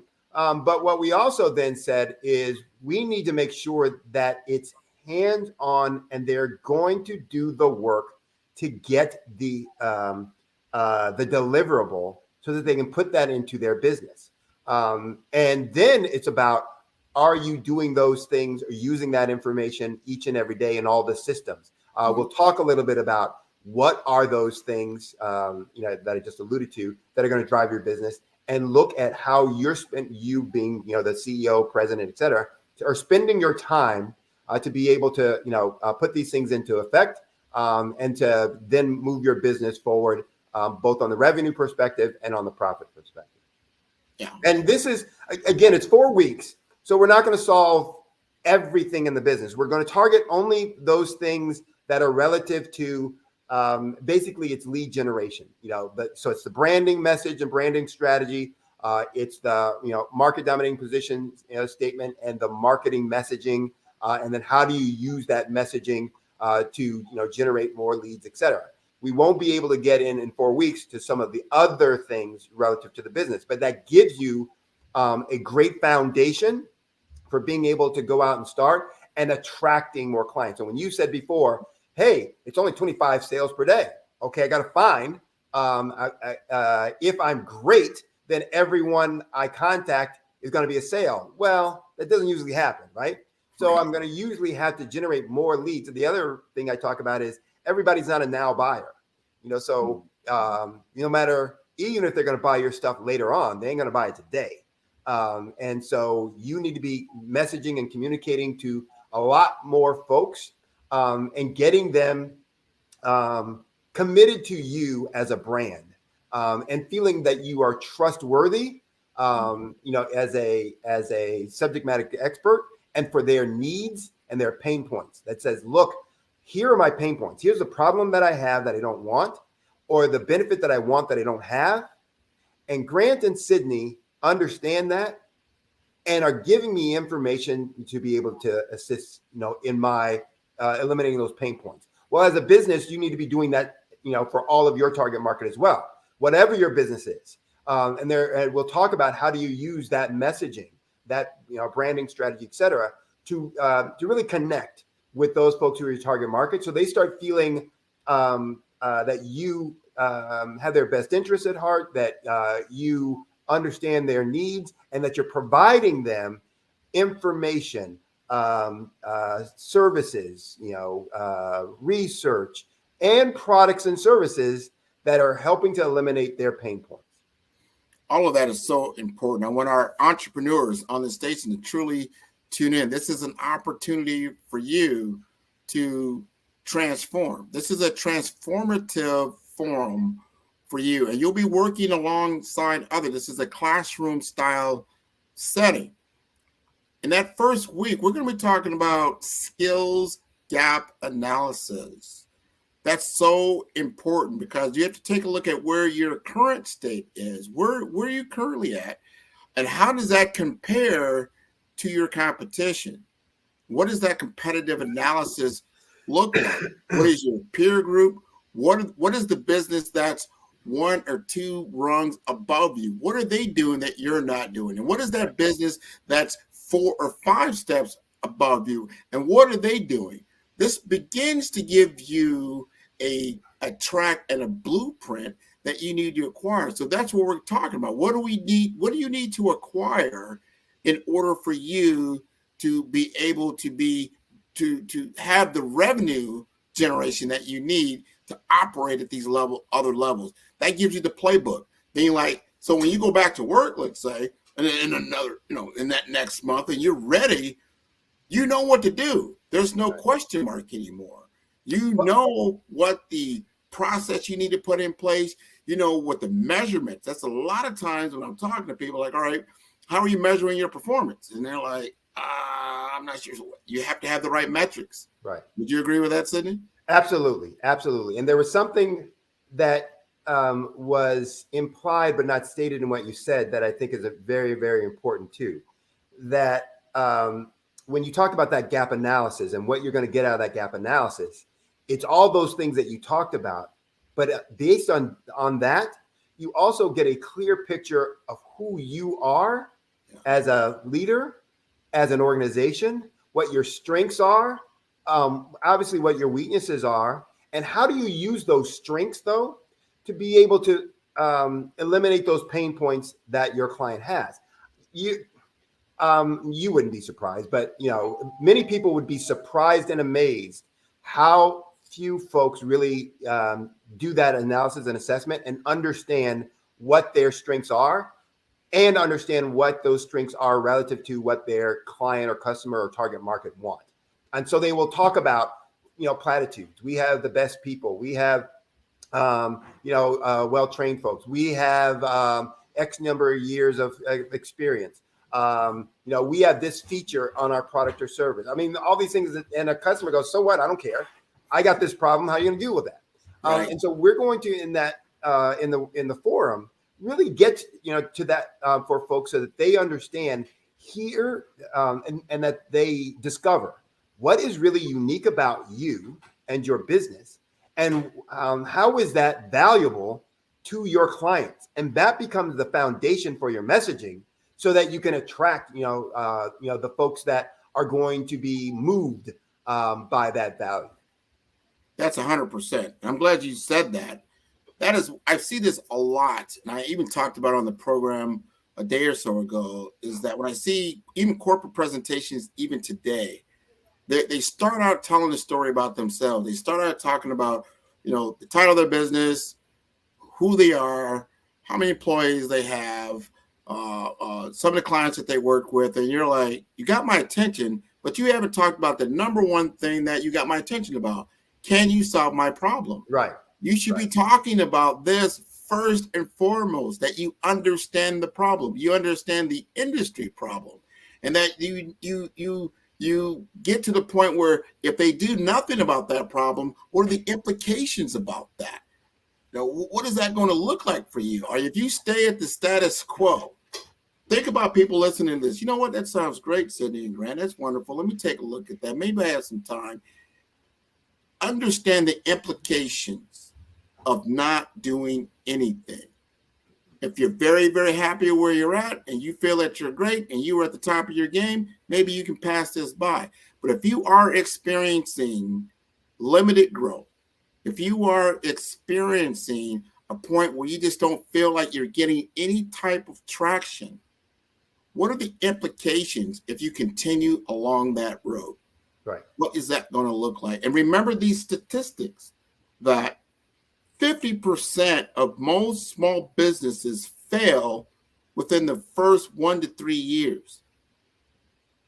And I would guarantee you, and I'll ask Mr. Warnsby this, why is that? Why is that stat so prevalent? Why is it so high? And it's probably even higher for Black-owned businesses.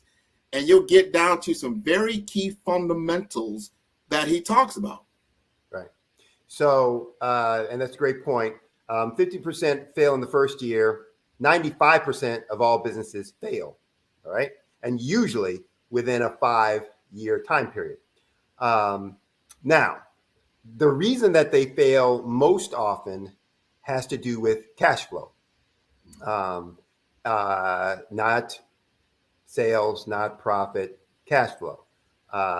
Can't do anything if you don't have cash. Now, that can be because of low sales. That can be because of poor expense management.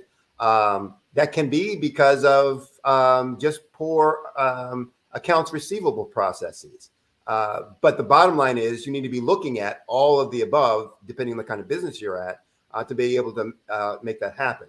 But when we start looking at, what are we going to do to drive, revenue and profit so that we are not only profitable, but we are successful and long-term. I always talk about that the objective of business is not to make money. And that just blows people's mind. Oh, that's crazy. That's stupid. This guy doesn't know what he's talking about, blah, blah, blah, blah, blah. Okay, that's fine. I've proven that, throughout all my career. That's not the objective. And if you doubt me, go to your potential target market client and tell them how much money you make and see if they're impressed. Most of them are going to say, oh, I don't care. Can you do this? So the objective of every business is to meet the needs of a customer or of a target market so that you can provide them something that eliminates one of their pain points, the problem they have that they don't want, or the benefit that they want that they don't have. That's the object. Now, money becomes the way we are measuring how well that is, how well we're doing that. I mean, that, revenue is a measure of how well we are meeting that need. Profit is a measure of how long we'll be able to meet that need. So, it's important from that perspective. It's a measure of execution and performance, but it's not the objective in and of itself. And so we're going to talk through in this workshop, what are the things that we're going to be doing so that you can really create messaging that's going to help you drive top line sales, by increasing messaging and helping people understand how you target market, understand how you are going to solve their problem, how you are going to eliminate their pain point, how you're going to eliminate the problem they have that they don't want, or how you're going to deliver the benefit that they want that they don't have. I think we got segregated, so I'll keep going on that until Grant comes back in. One of the things that it becomes important then in making that happen, and what we're going to do in this workshop, is really help folks understand how to do it themselves. And one of the things we want to make sure. So Grant, you were talking a little bit about, well, who is this for? And yes, it's for those folks who are stuck. They want to grow their business and they just can't make it happen. They've been, mired in the mud for so long, and stuck on whatever that number is for sales, and it just never seems to go anywhere. And so the number they have in their mind, the dream that they have created as a picture, they're not getting there. It's for them. It's also for those folks who plateaued. They're doing okay, but they've gotten to a plateau and they're trying to figure out, well, how do I break out from here? How do I get to that next level? It's for those folks who've tried some things, but it doesn't seem to work. Maybe the folks that they've used as coaches or whatever didn't quite get it done, et cetera. And, so they're a little bit, once bitten, twice shy kind of deal. It's for them as well. It's not for those folks who are looking for someone just to come in and give them a cookie cutter, turnkey. Oh, just do these two things and poof, you got $1 million in sales. Right. That's not what we're going to do. And if you're looking for that, and I had a prospect once talking to me recently, and that's what she said. She kept getting upset. It's like, well, I'm looking for what you're going to do, and then I'm like, here, we're going to work through this as a process. But what she kept looking for is, well, tell me the one thing I need to do that will turn my business into. It's not one thing. And I finally had to say, I'm not sure I'm going to be the right resource for you, because what you're asking for, I don't provide. Somebody might. I don't provide that. Now, if you hired me as, the CEO of your company, sure, that's what I would do, because that's my job and my role at that point. But what we're going to do here in this workshop is really teach folks hands-on. How do you understand what your strengths and weaknesses are, and put that into messaging? And so you can create this, and we're going to help and assist and give you guidance and all that. We're going to critique what you come up with, but it really is going to be a hands-on workshop that people are going to walk out of there and feel like they know and understand it. Not that somebody just did something for them that they don't really get, that they don't really understand, and now they have no commitment to it afterwards. And that is a formula for failure. If anyone's looking something for nothing, you got to find that for me, because I haven't found it. Anything of value is something that you have worked for, that you have taken the stairs for. There's no elevator to the top. What you're looking for is applied knowledge, applied information that you can then put into your tool set to create the formula of success that you're looking for. One of the things we're going to do, and you brought this up, Sydney, is so important. You have to look at yourself realistically. Let's stand back. I'm not going to tell you what you want to hear. I'm going to tell you what I see, or what you would see. We're going to do a brand audit. Let's take a look at your current state. Let's see what you've got. Let's kick these tires. Let's see where you're at and where you want to go. And it won't be me telling you what your business looks like. I'm going to show you what other businesses look like that are in your field, that are in your market, that are doing maybe 2, 3, 4, 5 times more revenue than you, and what they're doing. And I'll even do another comparison with someone who's even higher than that. It's 10x for that. And we take a look at their platform. We take a look at the fundamentals. We take a look at how they're structured.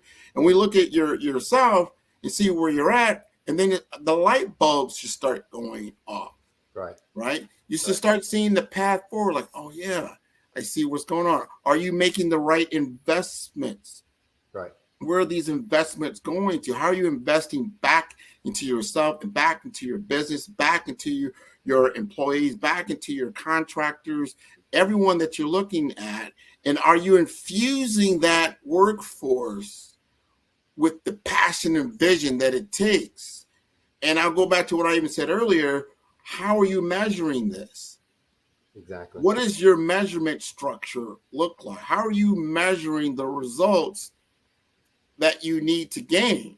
And if you don't have these types of things in place, you're going to miss the mark because you're not going to be very, efficient in what you're trying to accomplish. So we want to help you to avoid being part of that statistic that Sydney just talked about. I just talked about. You don't want your business to close.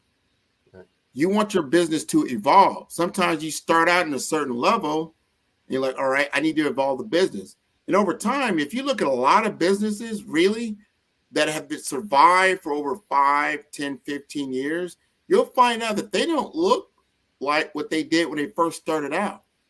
No. They look different.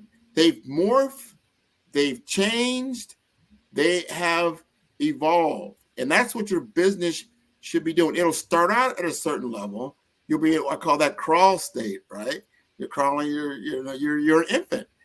But then you begin to walk, you begin to grow. And before you know it, you begin to run. If you're really going, you're going to begin to fly because your business is evolving. So you can't keep applying the principles that got you through the crawl stage to the next stage. It's going to change, evolve, and grow. But are you changing, evolving with it? And we find that happens as disconnection. Go ahead. And one of the things too, Grant, when you mentioned that, is that much of what was successful or what led to success in the crawl phase was the entrepreneur's determination, their hands-on, their skill, their technology, their technical capabilities, etc. Whatever business that was in, because most small businesses are started because we have a capability within a technical area, and we want to make use of that so that we don't have to work for someone else. But we don't know the business of business, and so we're getting success just because we're good technicians of whatever that industry is.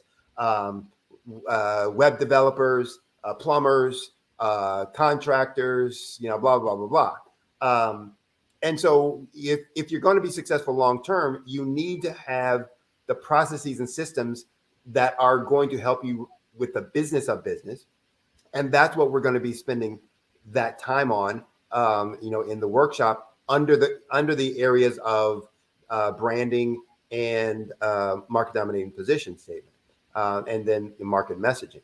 So it's going to be one of those things where, again, we're going to help create those tools and systems. We're going to be giving you the insight as to what needs to be done. We're not going to tell you, to your point, we're not going to tell you what that must be, what that should be, because it's your business. But we can tell you if that's what you want, then here's how you can be successful at that. Yeah.